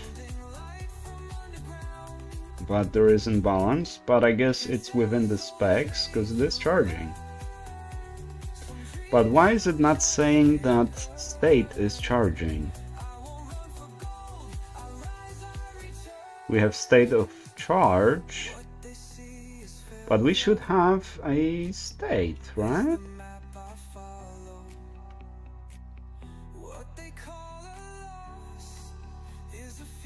Oh, so it's only from these. Okay. So we had overcharge alarm. Is there a way to reset overcharge alarm?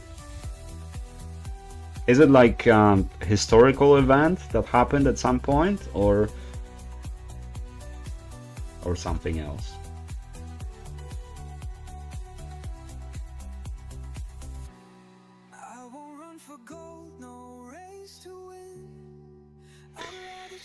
Let's see. Northwest Repair, $49. $49. Thank you so much.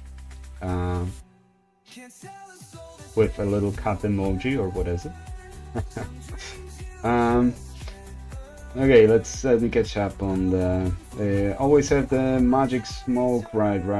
A bucket of sand. Yeah, I know. As I said, I just didn't prepare for this. Yeah, so it either does work or this is my last repair ever, and I get a blue smoke inhalation and I'll die in a few weeks.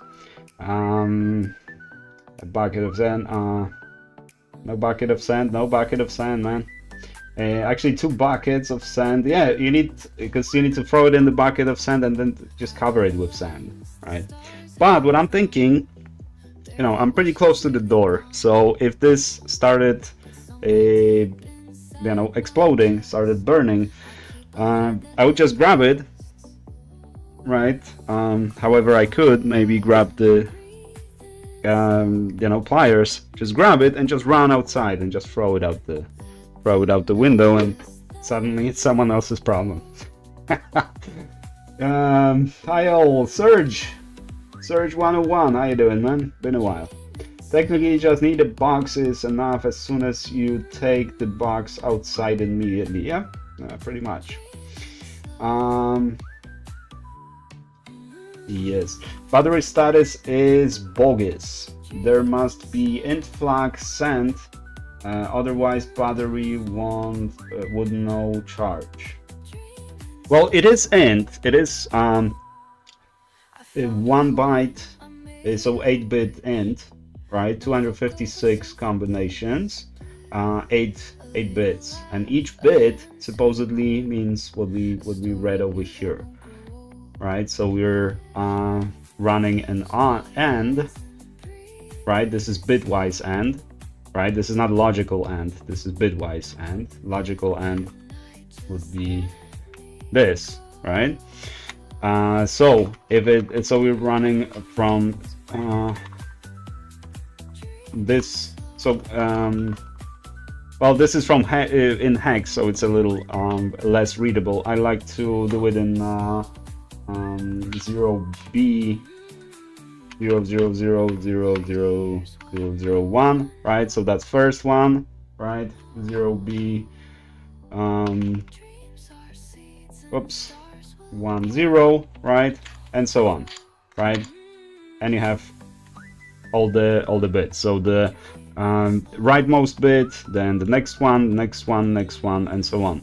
But since we're doing it in hex, it's a little less readable, but you can still read it essentially.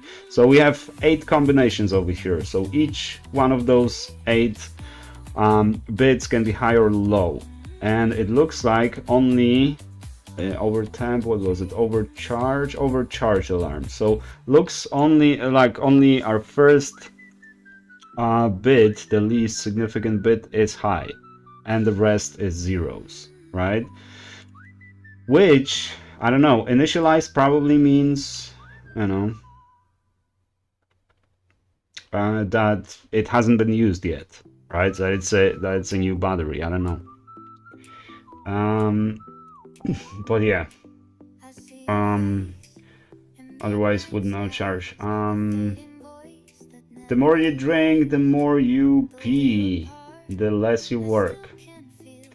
Okay, Grandpa.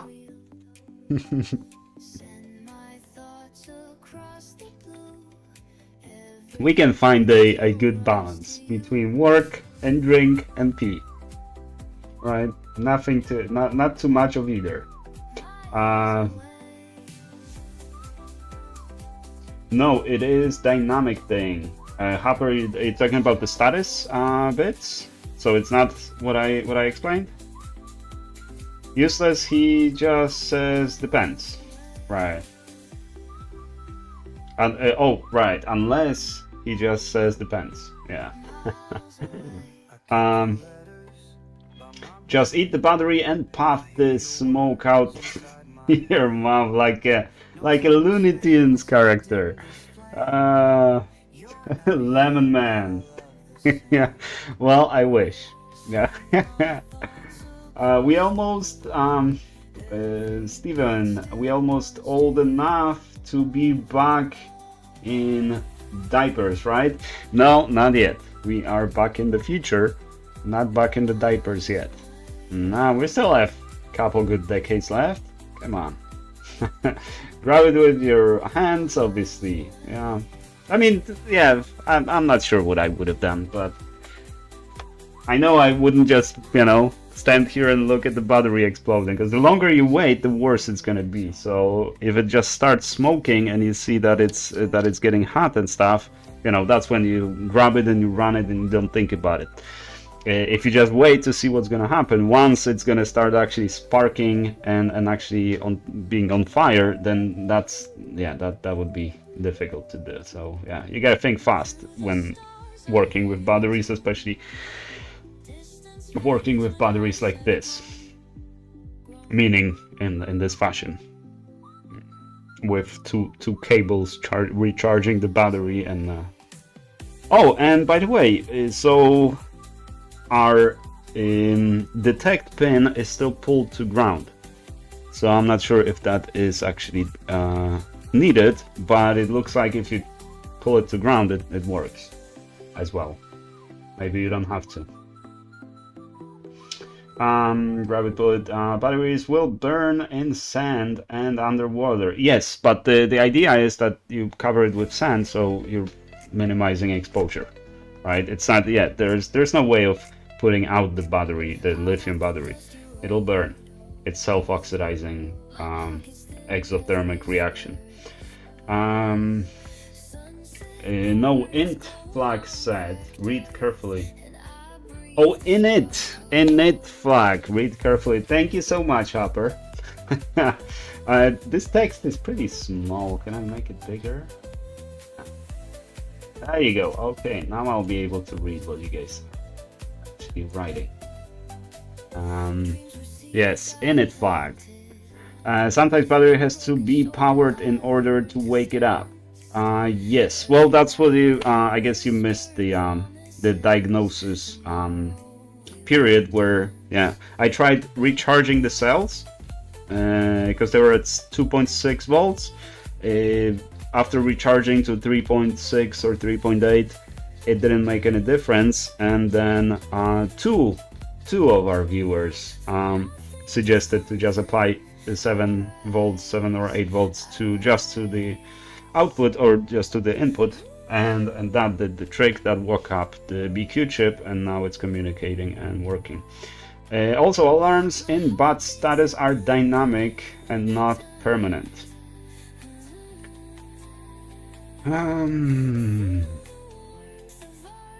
Dynamic and not permanent.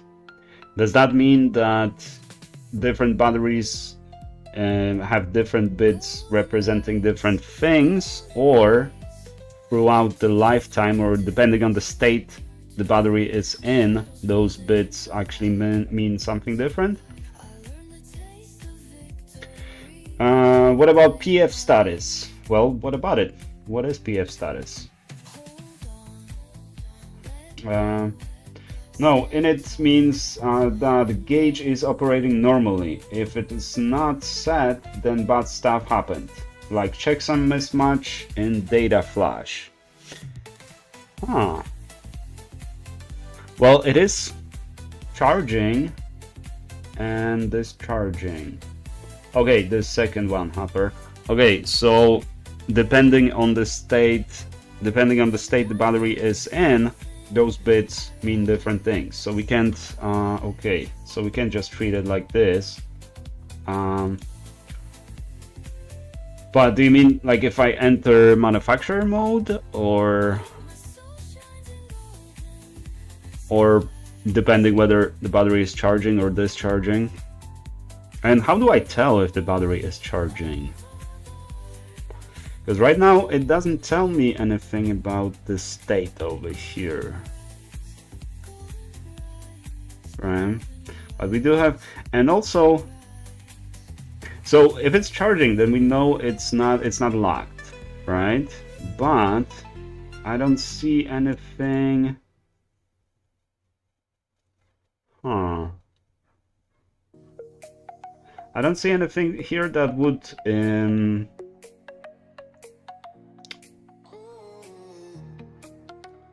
that would determine whether the battery is locked or not.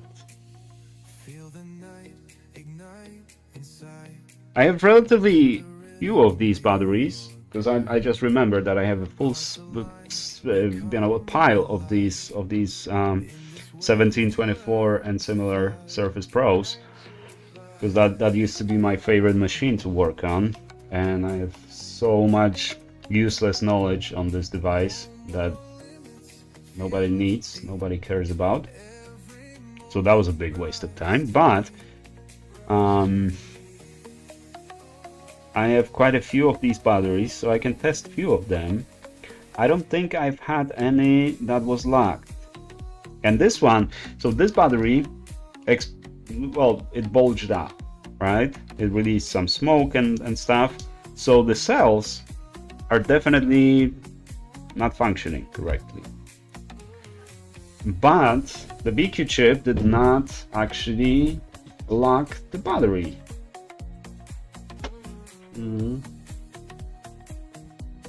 Let's send another full command. Oops, not here. Let's send another full and see. So now the state of charge is at 8%, right? But we're charging with 300 milliamps, 2.3 watts. So it's extremely slow charging. This is not, but what was 8.5 volts, right? Was charging voltage for this battery, if I remember correctly. And I just bragged about knowing so much about these devices, and I don't remember. But I think it was 8.5. That also is a VSys line on the machine. It's a main line that produces the majority of all voltages.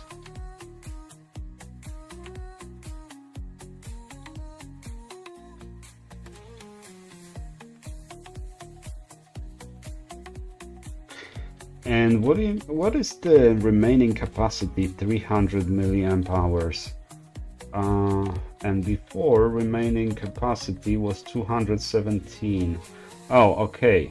All right. So this is the actual charge level, the remaining power that we can pull from the battery.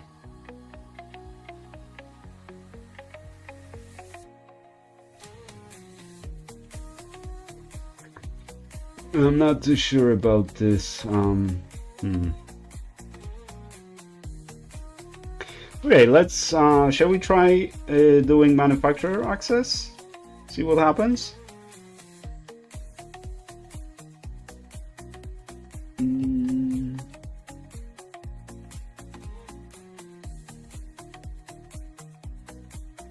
See you, Steven. We are missing locked, unlocked status. Yes, but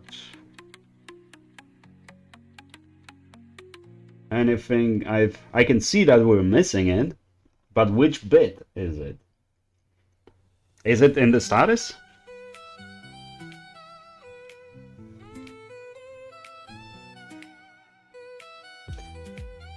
Yes, the state of charge is increasing. PF status is an 8-bit variable indicating various parameters, including possible failures such as blown fuse, enabled, disabled, charging, discharging. High, by the way. Yeah, but which one? Yeah, I did run read command as well.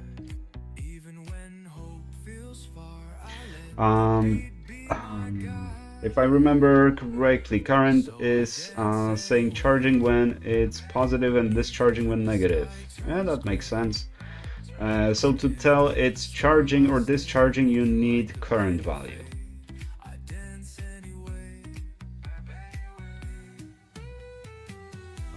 The current value, but which one?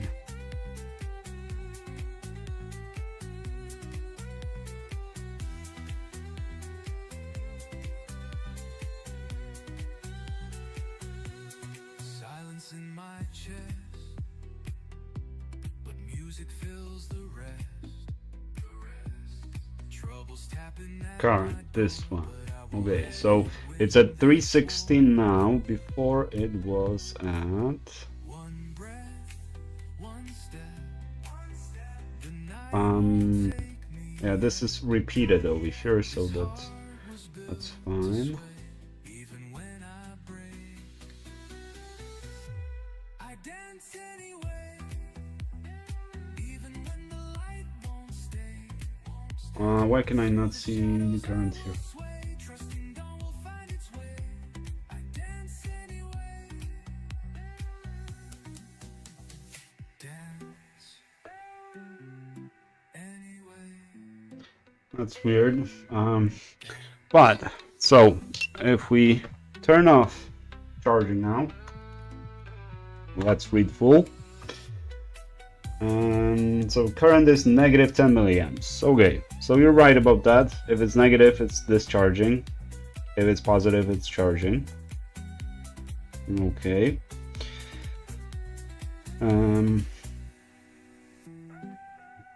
Let's increase the voltage to 8.2 volts. Now it's grabbing full amp. Let's read again. And now the current is 1 amp. So now it should be charging a lot quicker. It should give you the estimated charge. Oh, I didn't notice that before, the manufacturer date. That's pretty useful. That's pretty useful.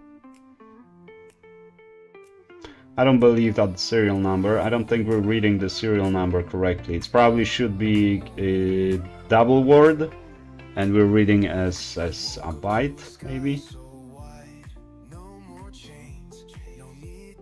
That would make sense. Okay, let's see if we can enter manufacturer mode and see what happens. Run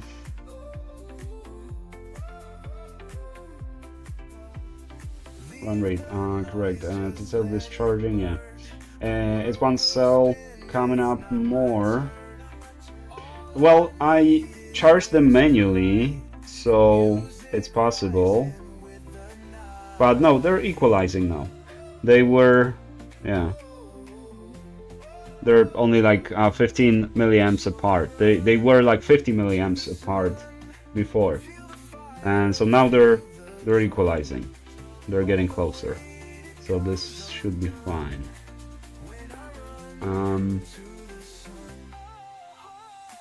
I used to drink a beer while doing carpentry.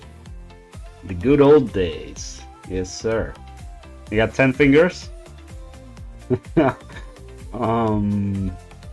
Web spider. Yes, Hopper. I may be wrong, but it was like that.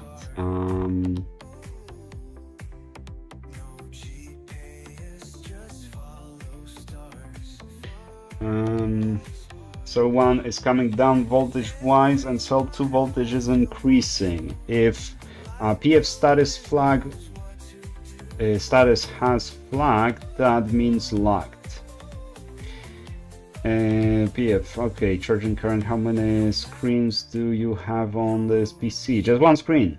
It's a single screen machine, man. So what you see is what I see. Some useful battery status bits are FC, fully charged, FD, fully discharged. Okay, but what is the location of those bits? Does it match what I see here? Yes, I have fully charged, so that's hex 01, and fully discharged hex 02. Not sure if that is correct, but I guess we'll have our answer eventually. In smart battery specs version 1.1 said overcharge alarm bit is set whenever the smart battery detects that it is not being charged beyond when detects that it is being charged beyond a fully charged state. When this bit is set, charging should be completely stopped as soon as possible. At 8% charge? Is it persistent bit though? Because it looks like it's persistent. So it was overcharged before, somehow. And that bit just stayed up.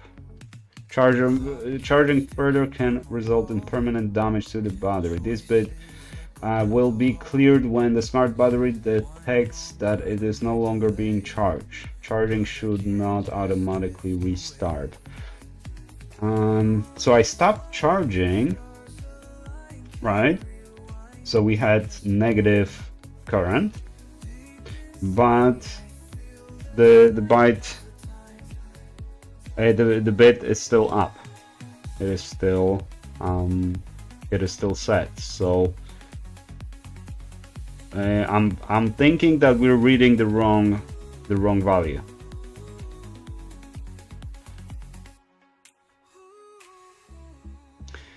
Used to make coffins. Well, I guess, yeah. I guess when you're a carpenter making coffins, you don't have to focus on precision that much or longevity. The customer doesn't complain, and no one's digging him up. So, yeah, it makes sense. Do we know what the battery management chip we have here? Yes, sir. It's a BQ40270. On most chips, to read PF status, battery must be unsealed first. Okay, but there are other ways to tell if it is locked without unseal. This explains why you need to change your screen to display live chat. Yeah. No, it's not. AI code is broken, probably. Yeah, it's very likely.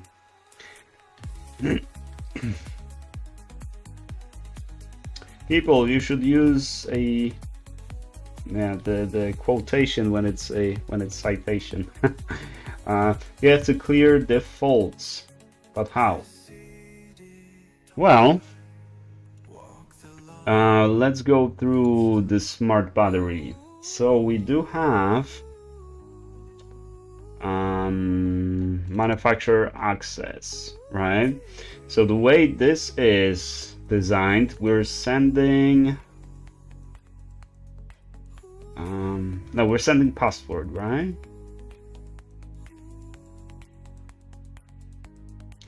Because on this one we just need a 16-bit password, or was it 32-bit password? Because that's a big difference.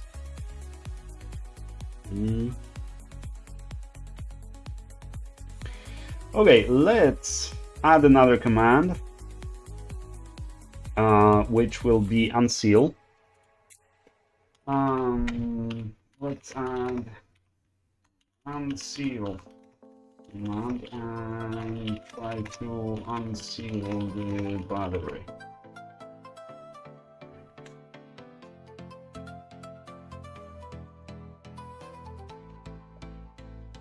Let's see what it's gonna do.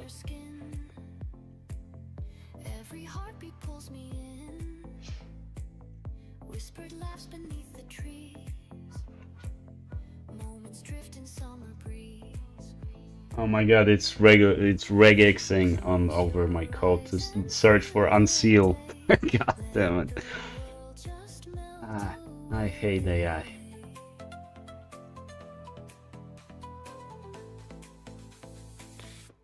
Alright, meanwhile, you have to clear the faults. Hopper, yes, the AI love to hallucinate. It's the only reason they exist anyway. Yeah. Yeah, don't use AI.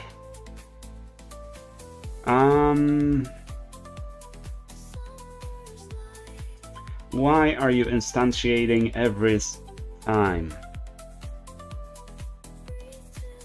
Can you? Okay.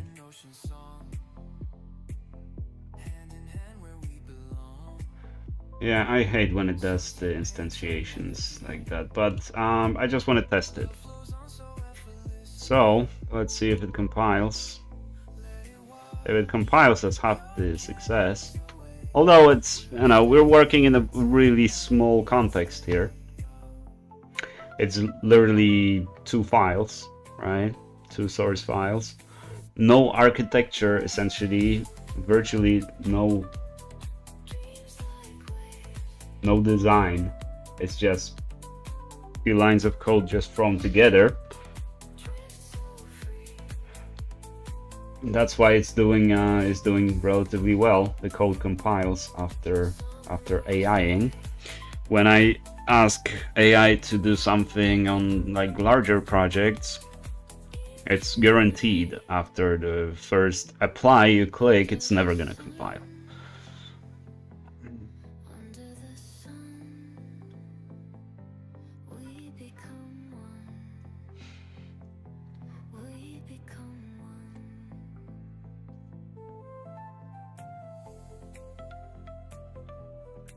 one. Okay, so first let's scan. And let's get full access again. Full report. Our temperature is going up slightly. Because now we're pushing 1 amp. Which shouldn't be. And let's unseal.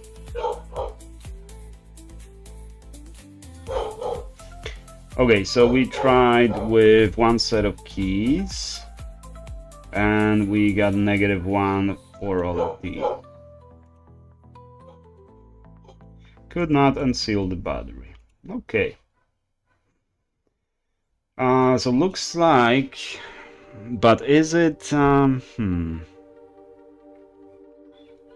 guys have any known keys for this one? 4270.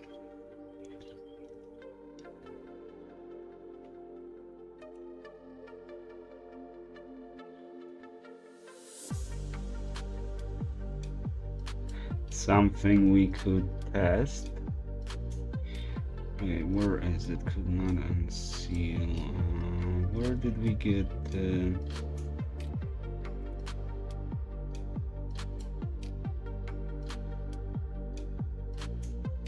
Yes, manufacturer access, and then we send unseal keys. Okay, so we have unseal keys over here. So if you have any keys, we can just throw them over here.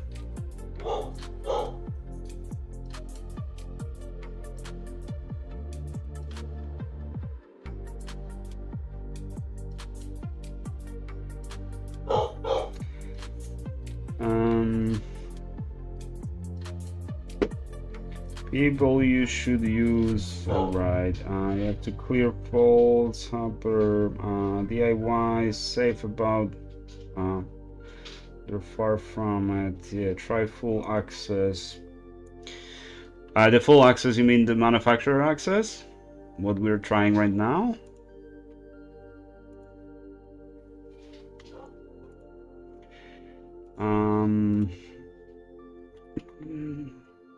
DQ 4270 unsealed on unsealed.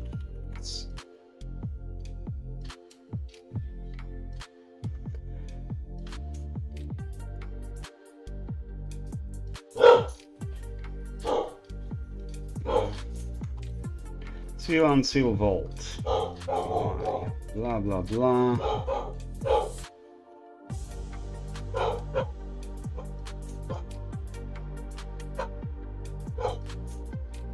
Sometimes you can find that by searching essentially for this, but since I can't find it, let's just hang on. I gotta do something about that dog. It's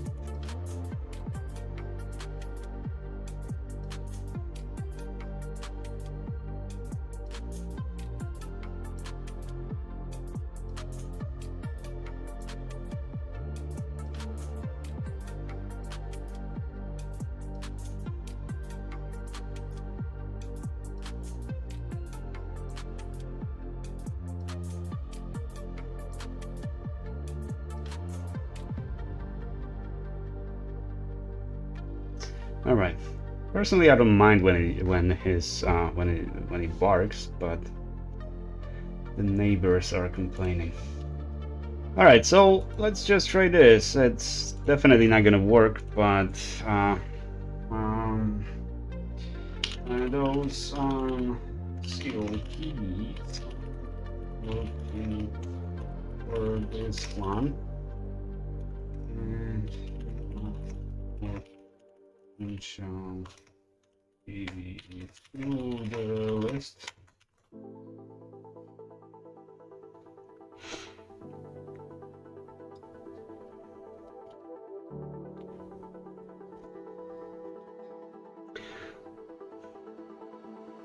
Because I have seen some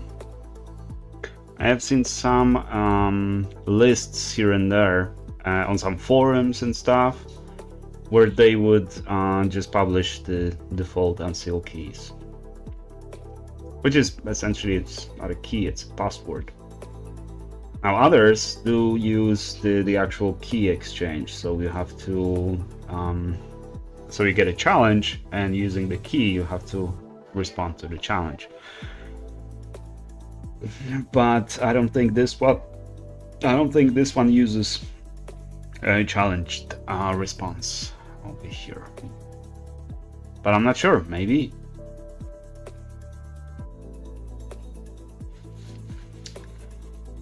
Come on, there you go. Luckily it's a small code.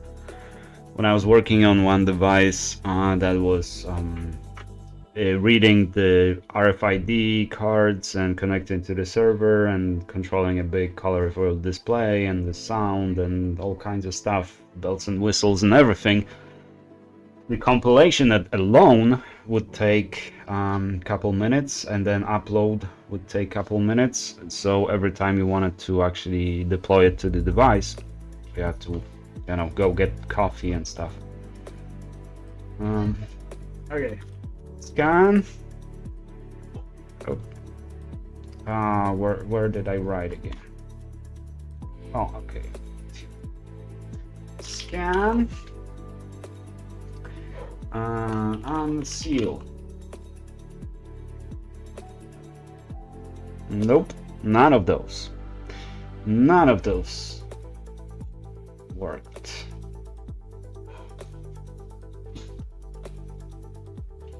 Yeah. Now this is Microsoft battery. I'm pretty sure they're gonna have a dedicated key, meaning it's not gonna be a default Texas Instruments key.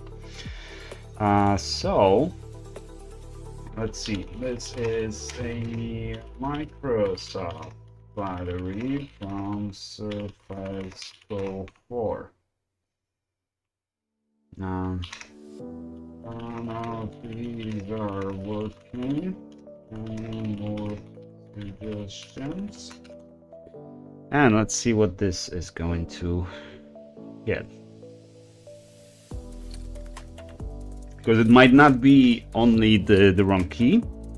Sometimes you have to bit shift them. Sometimes you have to, you know, add the checksum, stuff like that. Oh, it did get some for Surface Pro, date-based, October 2015 release. Let's keep this, and since we're here, let's get again full over here, and the battery was from 2016. This is saying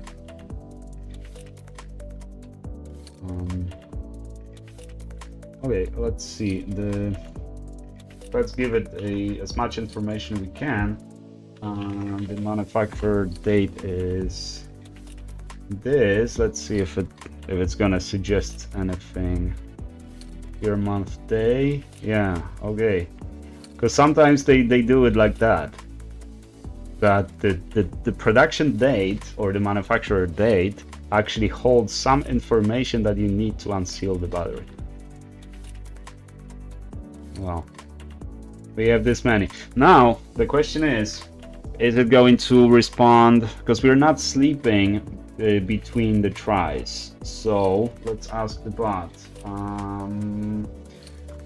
Should we sleep in between tries? Does it throttle?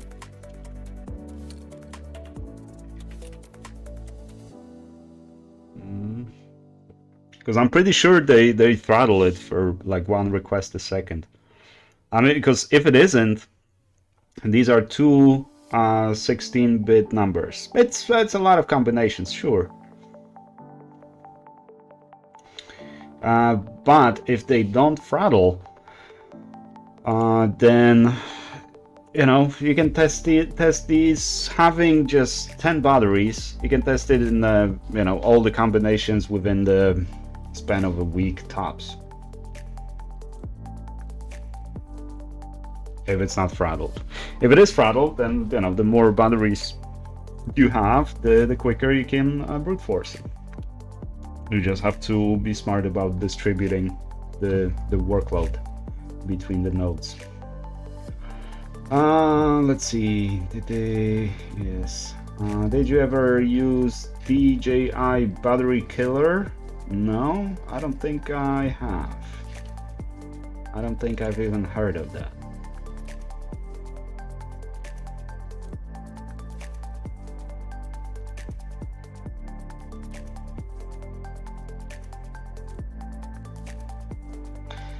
Okay, scan, unseal.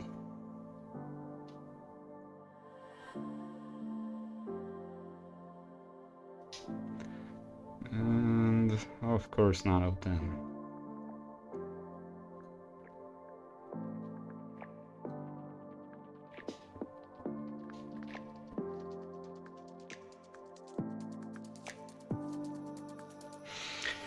Nope. Well, I didn't think this would work anyways, but let's just use the machine, because I'm, you know, technically I'm paying for Copilot. So I don't care.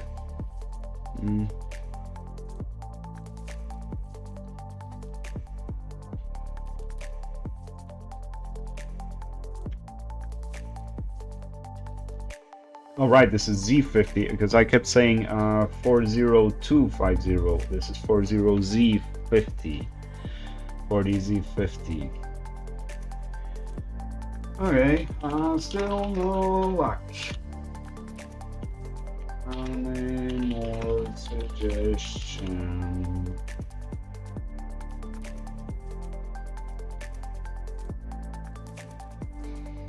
I don't think it's gonna give us anything. But at least we know.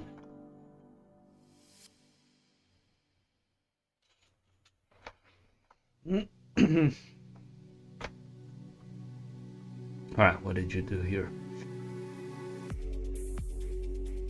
Oh, serial-based keys. Okay. That's actually a pretty good idea. Because as I said, it sometimes it is a security measure where the key or the security is based on some properties of the battery, like manufacturer date or something like that. So the serial number of the battery, who knows? Let's see if this compiles.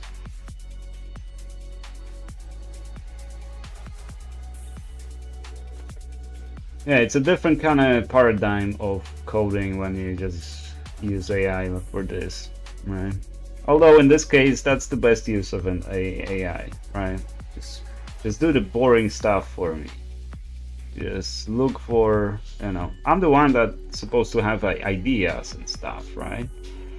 But like searching the web and stuff like that, trying to find the keys, that's the best use of AI. Just do the boring stuff that I don't want to do. But instead, nowadays they insist that we have to become a prompt engineers, right? And just spend our days writing documentation so the AI can do all the cool stuff that we used to do. I refuse to do that because it's ridiculous. I want the AI to write documentation for me, not me writing documentation for the AI, so AI can write the stuff that I want to do. All right, scan, and let's try unsealing again. Oh.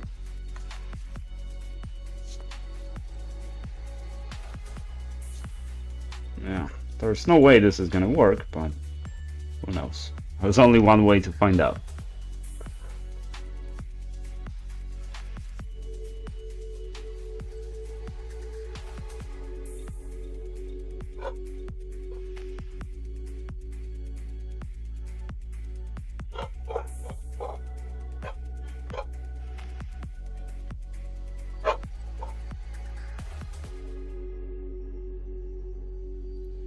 I don't think, I think at this point, with this many failed attempts, it might just be throttling.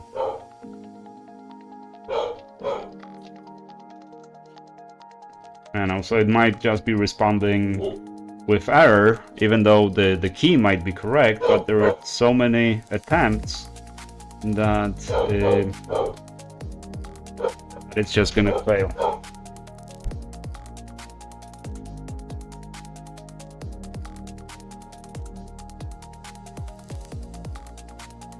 Bye, Archie.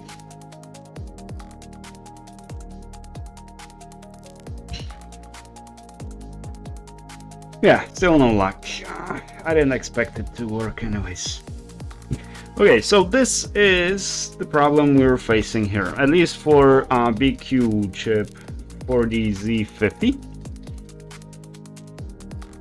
Right? So now we have full diagnostics of the battery as far as now this is probably still wrong, but that's fine, we'll figure that out. That is according to specification, so that is not a problem, right? All the other information, everything seems fine, right? We're still charging with 1 amp. We're at 18% of charge now. Right, so over this time we recharged 18% of the battery. But now is our killer. So how do we unseal the battery without knowing the codes? How do Russians do it? And in some cases Ukrainians.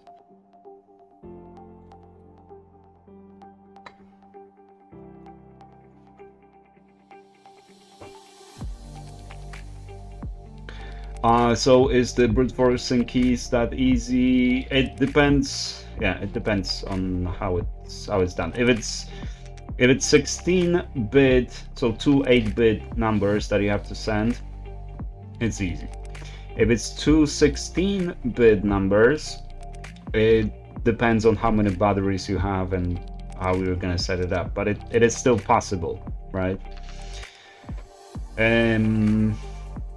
With a 2 keys and a challenge, that's a little less practical to brute force it.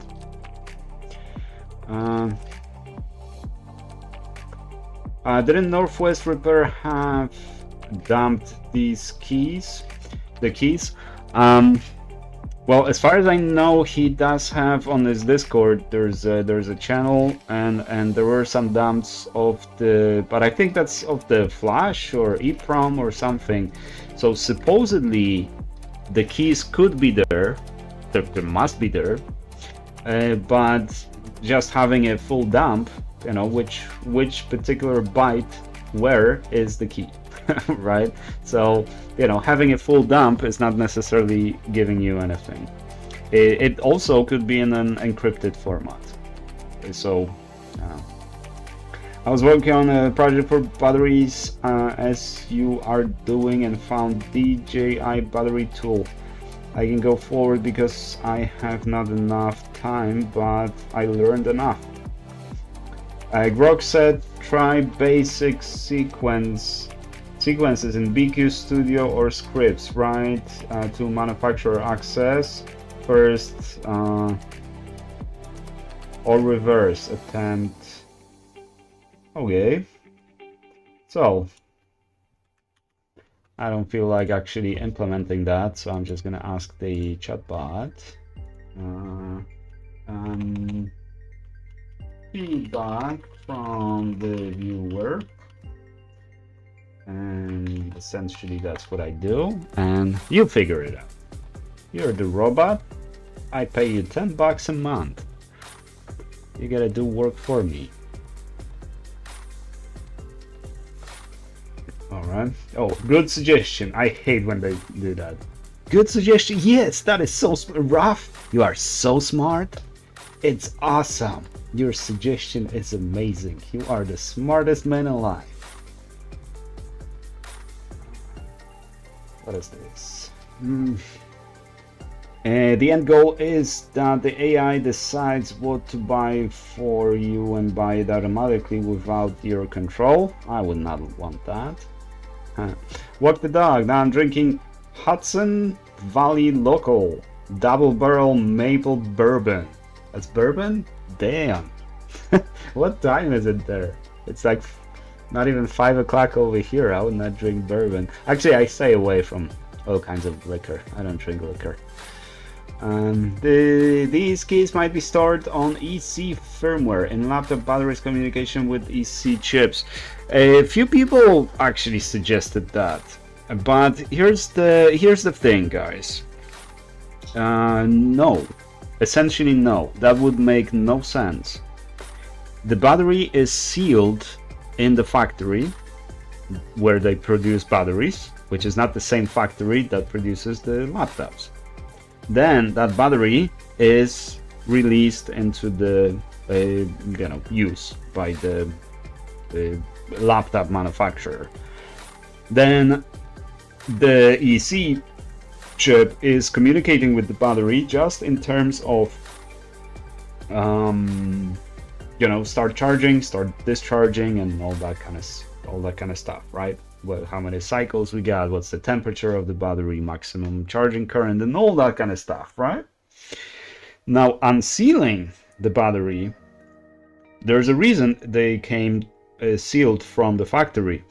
Unsealing means you can change some properties of the battery that you should not change. So the EC chip at no point has any reason to change those parameters, so it never does unsealing. So the EC chip is not going to have those keys because it at no point needs them, right? Now, are there some, I don't know, some solutions out there somewhere that are actually doing that? That actually EC chip has the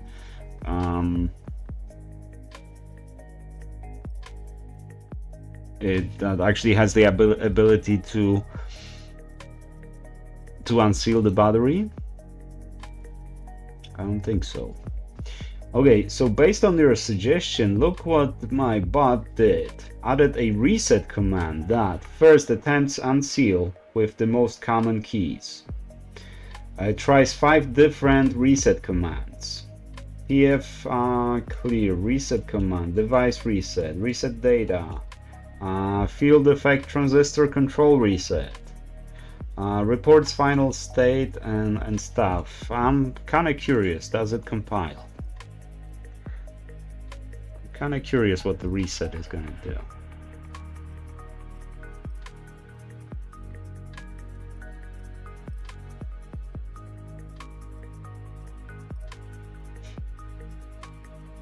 Yeah, we got first non-compiling crap. ID before else in main.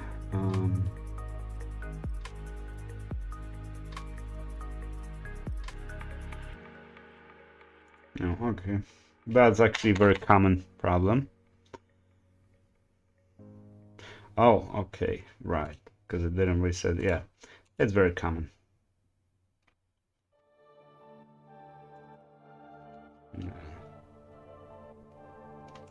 Okay, this should compile.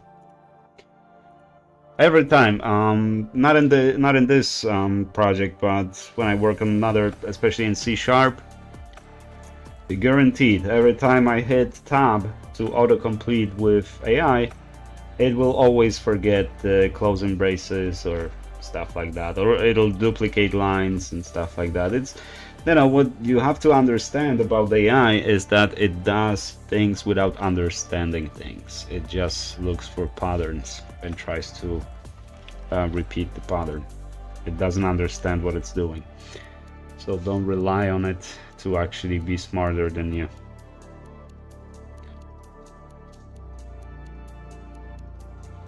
But I'm curious, what is the reset going to do?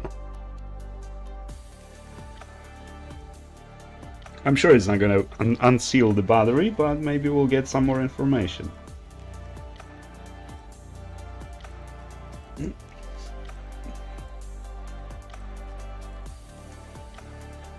This is some power vibe coding by a professional software engineer with 3 decades of experience and no job. Scan. Thank you, and reset.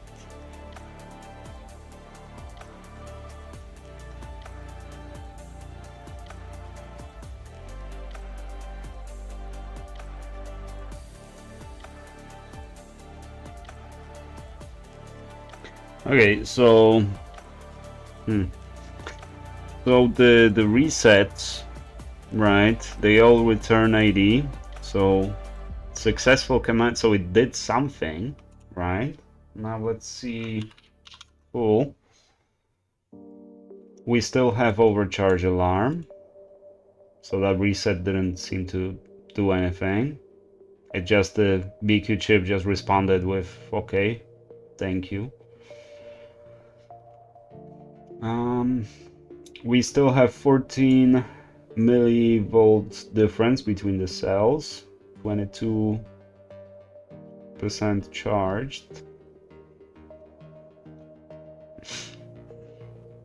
Okay, so looks like your suggestion was described as an excellent suggestion. You're so smart. You're the smartest human this robot has ever seen, but it doesn't work.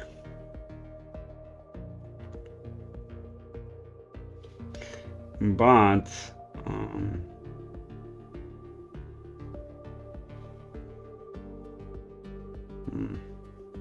you said to write reset after unsealing. It looks like the robot is doing reset first and then try unsealing.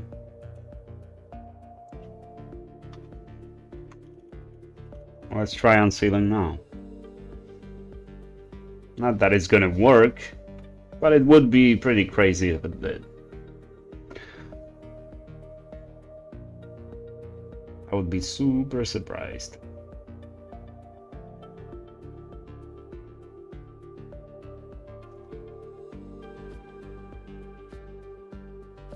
Yeah.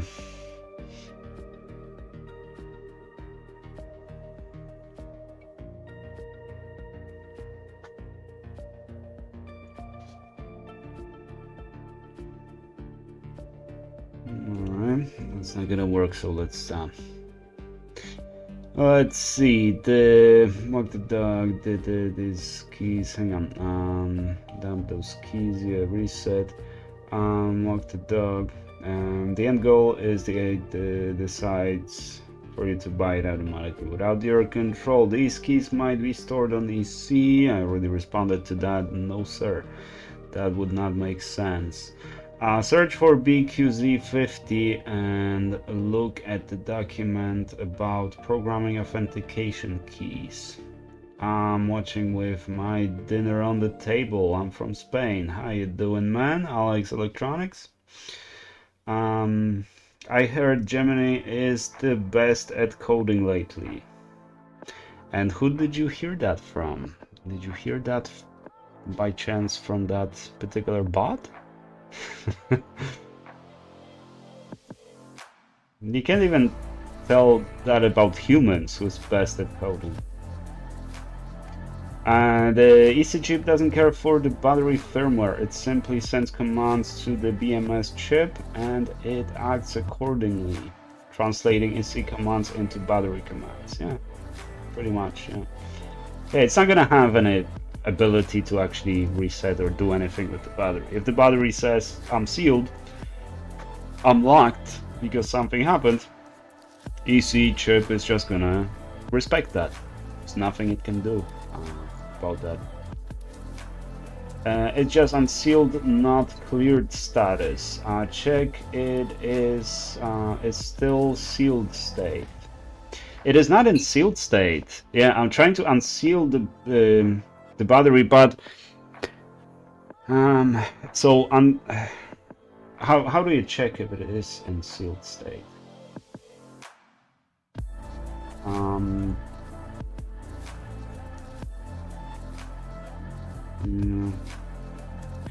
Let me ask the bot.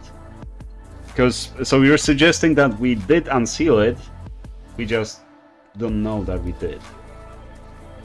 Is that your point? And first, yeah. So how do we check if the battery is in sealed state or unsealed? Unsealed state. Yeah. One good thing about the AI that you can make a whole bunch of typos. It'll understand what you're talking.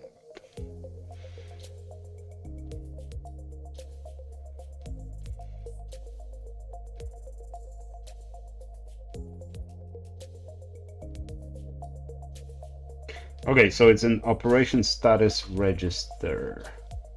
Let's see, operation status register. It's supposed to be 54. Operation status, yeah.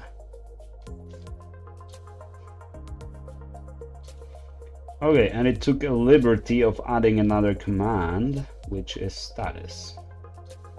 Okay. Okay, let's see if you compile.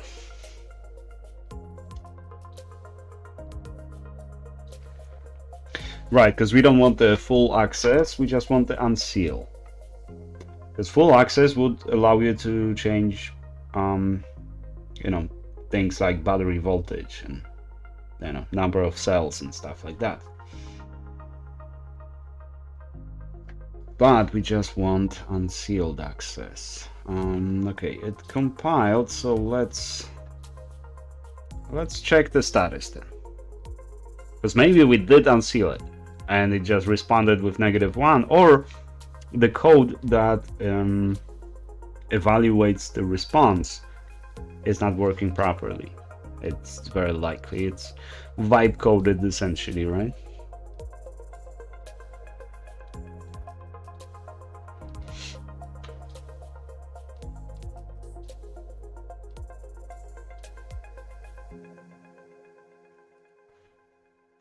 Okay. First let's scan just in case, and that is what?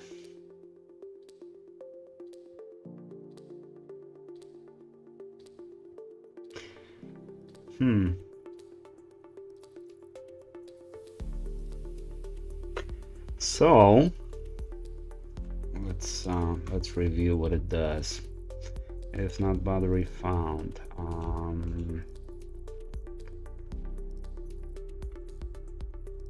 So yeah, we're reading, but we're reading word. So we're reading 2 bytes from the register 54, and it is telling us that it did not read properly.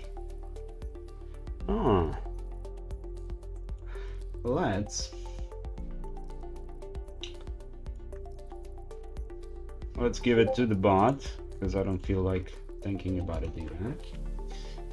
And we may have a battery that has essentially different architecture.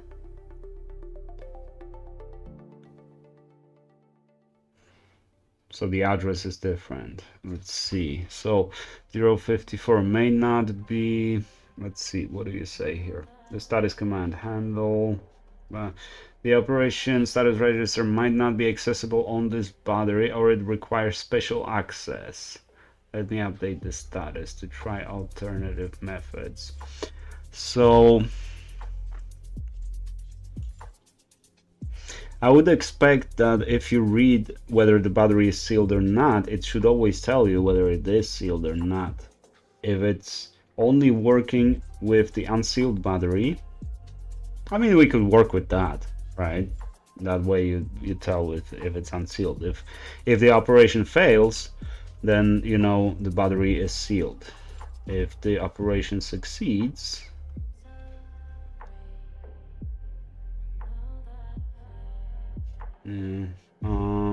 god damn it, you messed it up.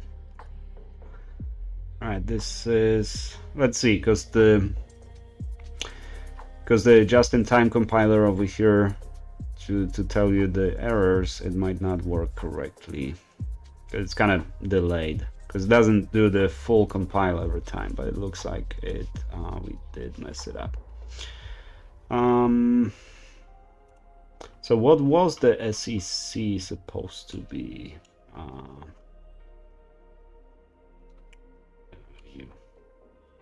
Let me just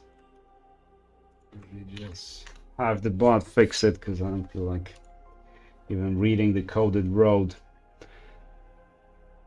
Should be okay. Germany, check the operation status register. If successful, the SEC 1 and 0 bits should change, typically showing a green or a 1 in the status flags. I don't talk to AI. I removed all the ones forced on me. Yeah, I approve. Unsealing the BMS first of all, that matters if you want to write any parameters to the chip. Otherwise, all we can do is read some I2C blah blah blah. Yes, that's exactly what we want. That's exactly what we want to do. So read block from register 44. Well, let's try that. Oh, we're defaulting to unsealed. Okay. All right, well, let's see if this compiles. Let's read the status again, and then let's switch the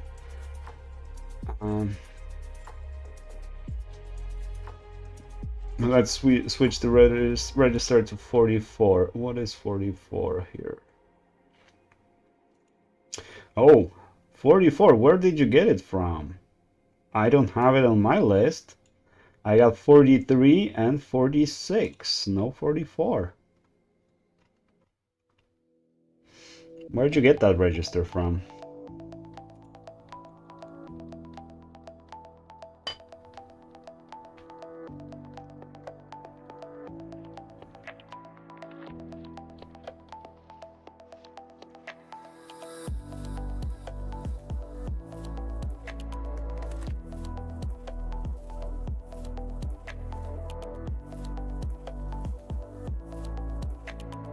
Okay.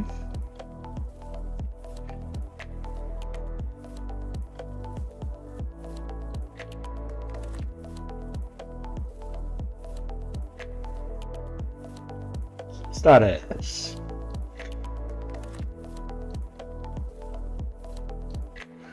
Okay. Cannot read operation. Okay, 54. So, okay, it kind of looks like this register is just non-existent, non-existing on this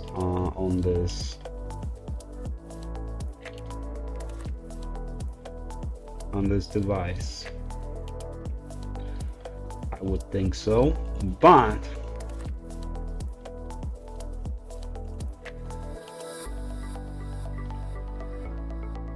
you said, let's check it again. So you said 44, not 54. Okay.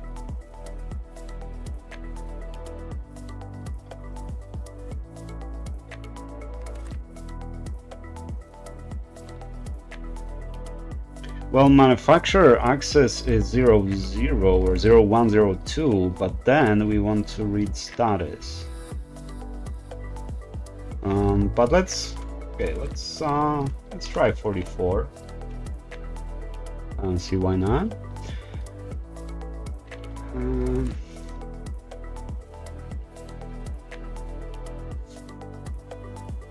See, my initial architecture of this device was that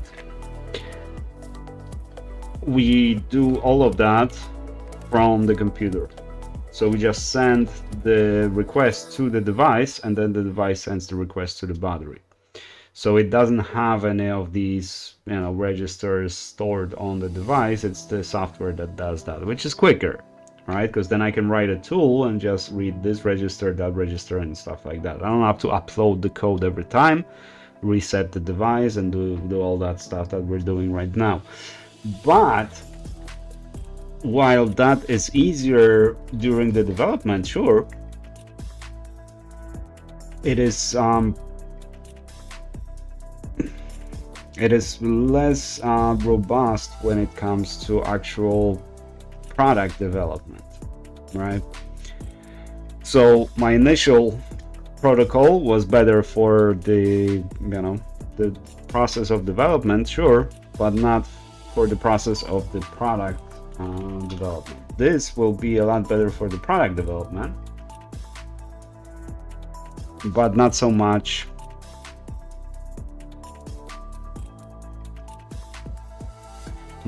for this stage. Battery security status, operation status.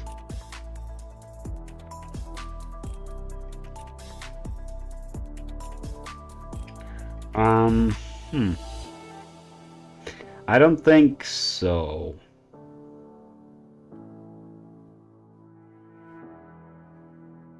I don't think this is right. So we got, it says that the battery state is in full access. There's no way the battery is in full access.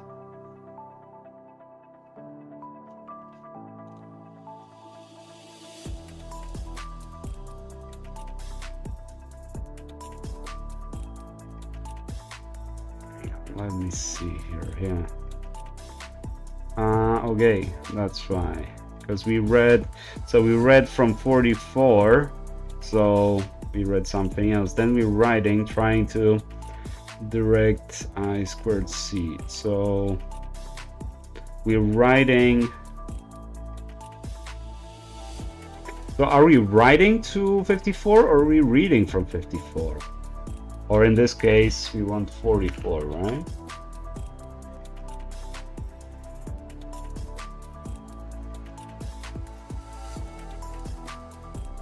So let's read from, because that's why it's kind of, because first it tries to just check if it is readable, right? Whether we can read from this register. So we confirmed we can read from this register, but we were still writing to 54. And based on the 54,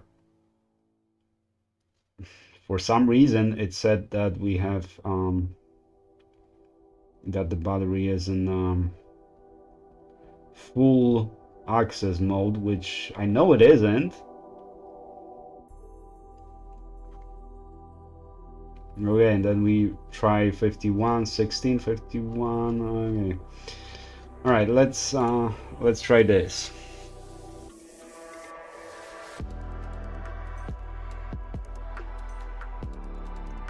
Because we are still writing to 54. So now let's write to 44 and see what's changed.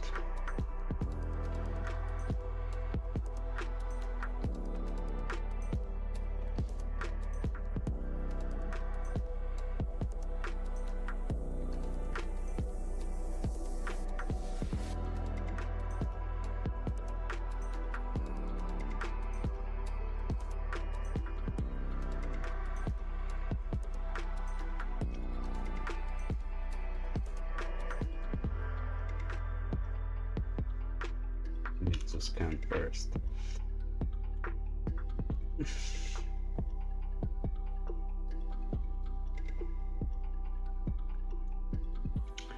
Yeah, I'm not sure, man. I mean, the register 44 says that we are in full access. This is not something that should ever happen. You should never have full access to the battery, because that means if you have complete access, right, the full access, that means you can also change the voltages, the number of batteries, everything, essentially everything that we read in the full status, right? All of this, right? This all can be override in this state, right? We can override cycle count, you know, the manufacturer date, the voltage, I mean the design voltage, right? And all of that. So there is no way.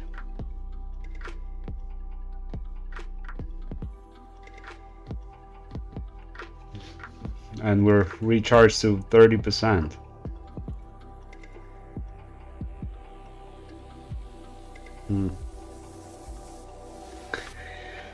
All right, well, we don't have a working, what do you call it?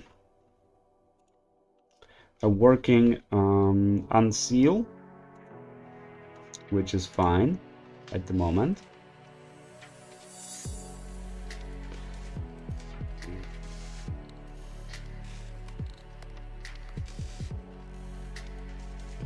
I actually don't mind that this is not working.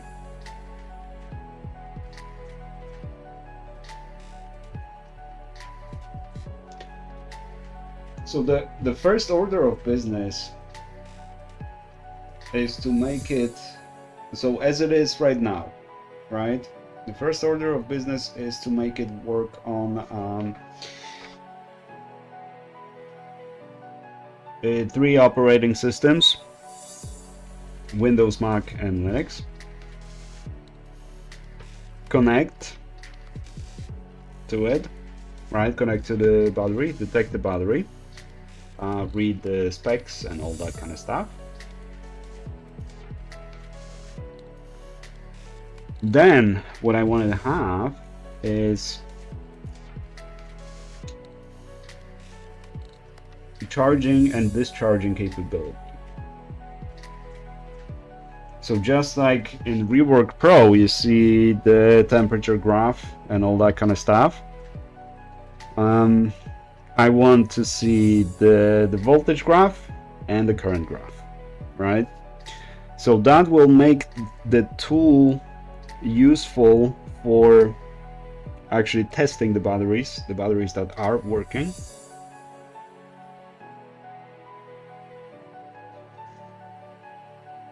And basically confirming their actual capacity and all that kind of stuff, right? But without a reset functionality, well, that's all it could be. But also, in this case, we're not quite correctly reading the status.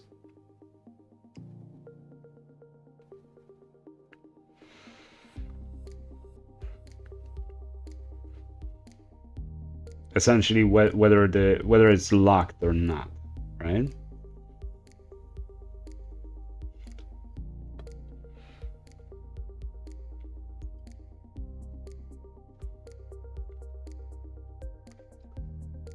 But that is not a problem that we can figure out relatively easy.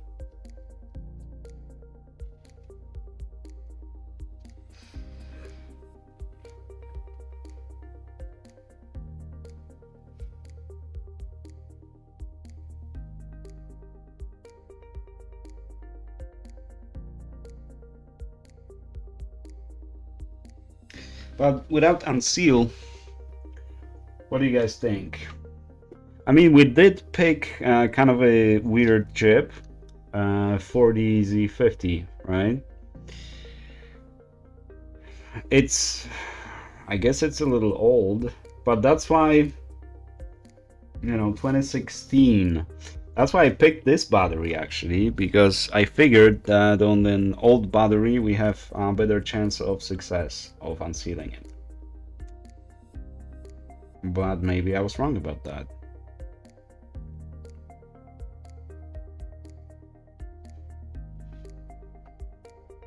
Maybe. But let's just focus on, so what do we have?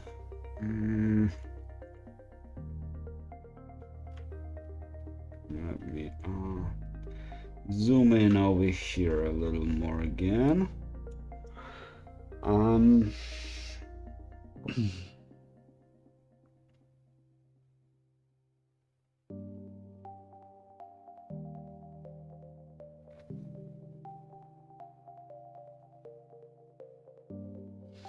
If you had a working NLBA device, you can whispering a communication with oscilloscope or logic analyzer. It's simple I2C protocol. If it is Surface battery, then Microsoft replaces the default keys apparently. It's very likely. So as far as command-less operation status, data read on 0x44 or 23. Okay, so you write to 54 and then you read 44 or 23. That could be as well. Well, we'll see about that, because we can always get a... I think we can. Can we buy those chips? I don't know, because nowadays they don't make certain chips available for that very reason. But focusing on what we do have working, essentially today all I wanted to do is just pretty much establish communication with the battery, read the status and all that kind of stuff, and recharge it. Right now, this battery apparently it doesn't need, so as soon as we apply voltage to it, it just charges. Right, this is not normal for the batteries that I'm familiar with.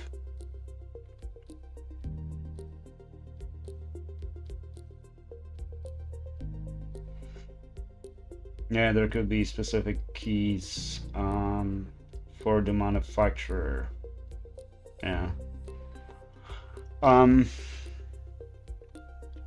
So that is a success. Now, if we turn off charging, let's see. do we have a voltage on the output? We shouldn't, right? There shouldn't be voltage on the output.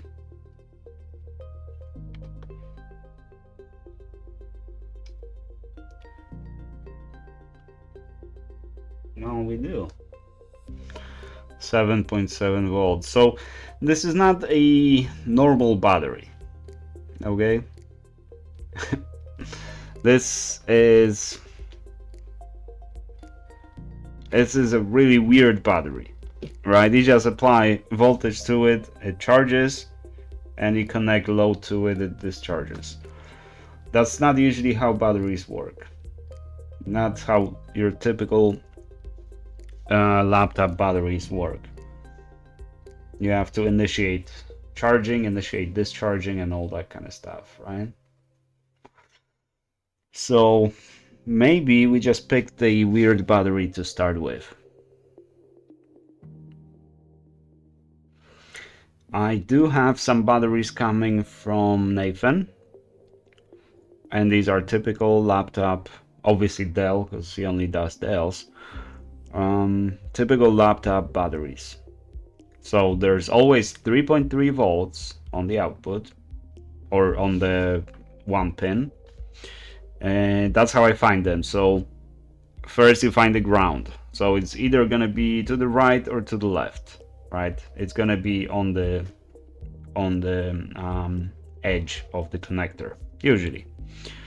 Now usually ground is gonna have 2 or 3 pins, while or 2, 3, even 4 pins on the ground, and 2 or 3 pins on the VCC, right? The ground is always going to have 1 more pin. Well, not always, but usually it's a good bet.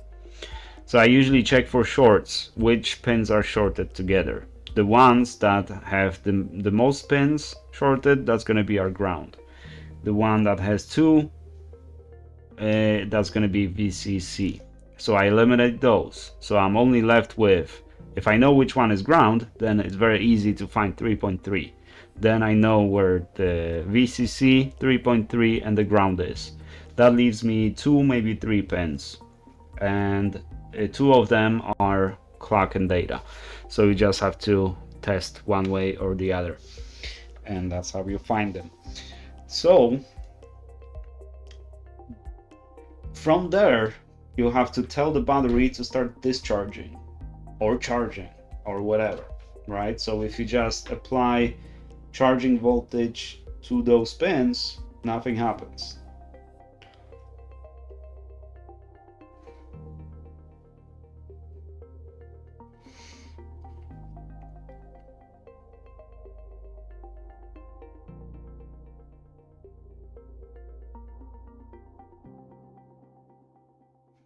Yeah, that's what we're gonna have to do. So I say this is a perfect success because we achieved what we wanted. So we got communication with the battery. So no level shifters, no nothing. So ESP32 is much better solution. But this code that you can see over here, it'll work perfectly fine with Arduino Nano or Uno or whatever you have. Basically Atmel chips, the AVR chips. But you need to also include level shifter.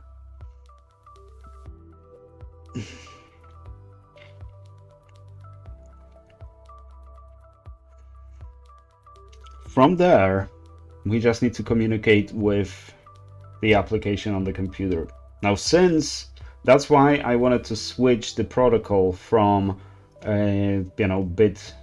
bitwise protocol or non-readable protocol to just basically terminal, right? Write a command, get a result. And that's so for that reason we can now just without the actual application, we can just write in the terminal, scan for device, get the status, get the full diagnostic and all that kind of stuff, and we can get the actual information. So so that part is a success. We got the successful communication with the battery, we got the full diagnostics. So now we just need to start figuring out unsealing. So we need to gather as many batteries as we can, and we need to get a first successful unseal on any battery, and we're gonna go from there. That's gonna be a plan. So even if we don't get a successful unseal on any battery ever, that doesn't mean we're killing the project. But if that is the case, then we'll see where to take the project, right?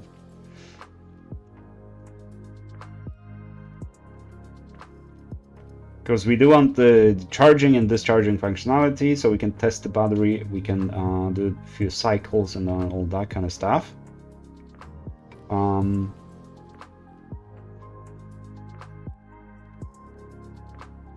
So that's still gonna be a useful device, but if there is no unseal, actually, so the way this would work is that you can unseal the battery, but you have to provide the keys. So the application still allows you to unseal the battery, you just have to have that proprietary information, what the key is, or the password or whatever, right? Which is still, you know, slightly maybe kind of on the same shelf as a BQ Studio, sure. But there's also going to be a hardware. So yeah, we'll see. We are at the stage 0. Once we get to stage 1, we're gonna figure out where to get the project, right?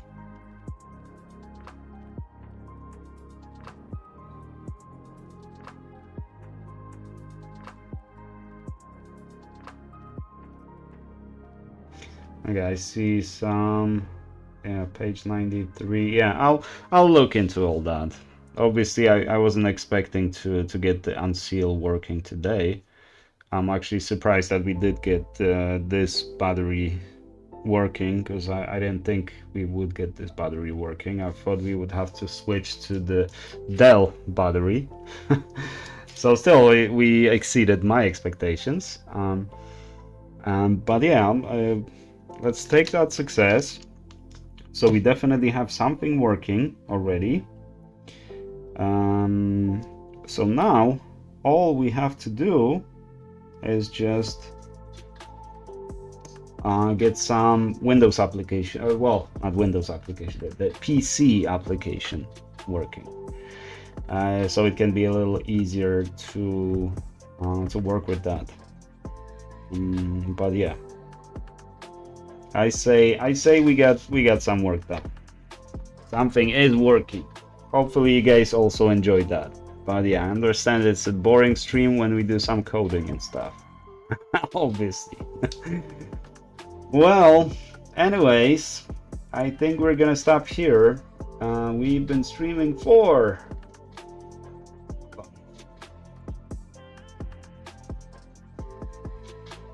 only 3 hours and 15 minutes. We didn't even get to 4 hours. So yeah, it's not one of our longest streams, but it's been a while. I haven't streamed in a while, so we'll see. I'll try to get some more streaming squeezed in, but I have to finish all that Rework Pro stuff. Definitely download Rework Pro, or start Rework Pro. It'll update, and you will notice that there is a license agreement window now. License agreement, but you don't have to agree to the license. Okay, it's a special kind of license that you do not need to agree to. You know why? Because you bought the damn product. I hate when they do that, when you know, you already pay for the product and then you have to agree to the license. I say that shouldn't even be allowed. First you have to agree to the license, then you can take my money, or I have to agree to the license and then you can take my money. But First they take your money and then they tell you, well, you need to agree if you want to use the product. That's crazy, since I already paid for the product.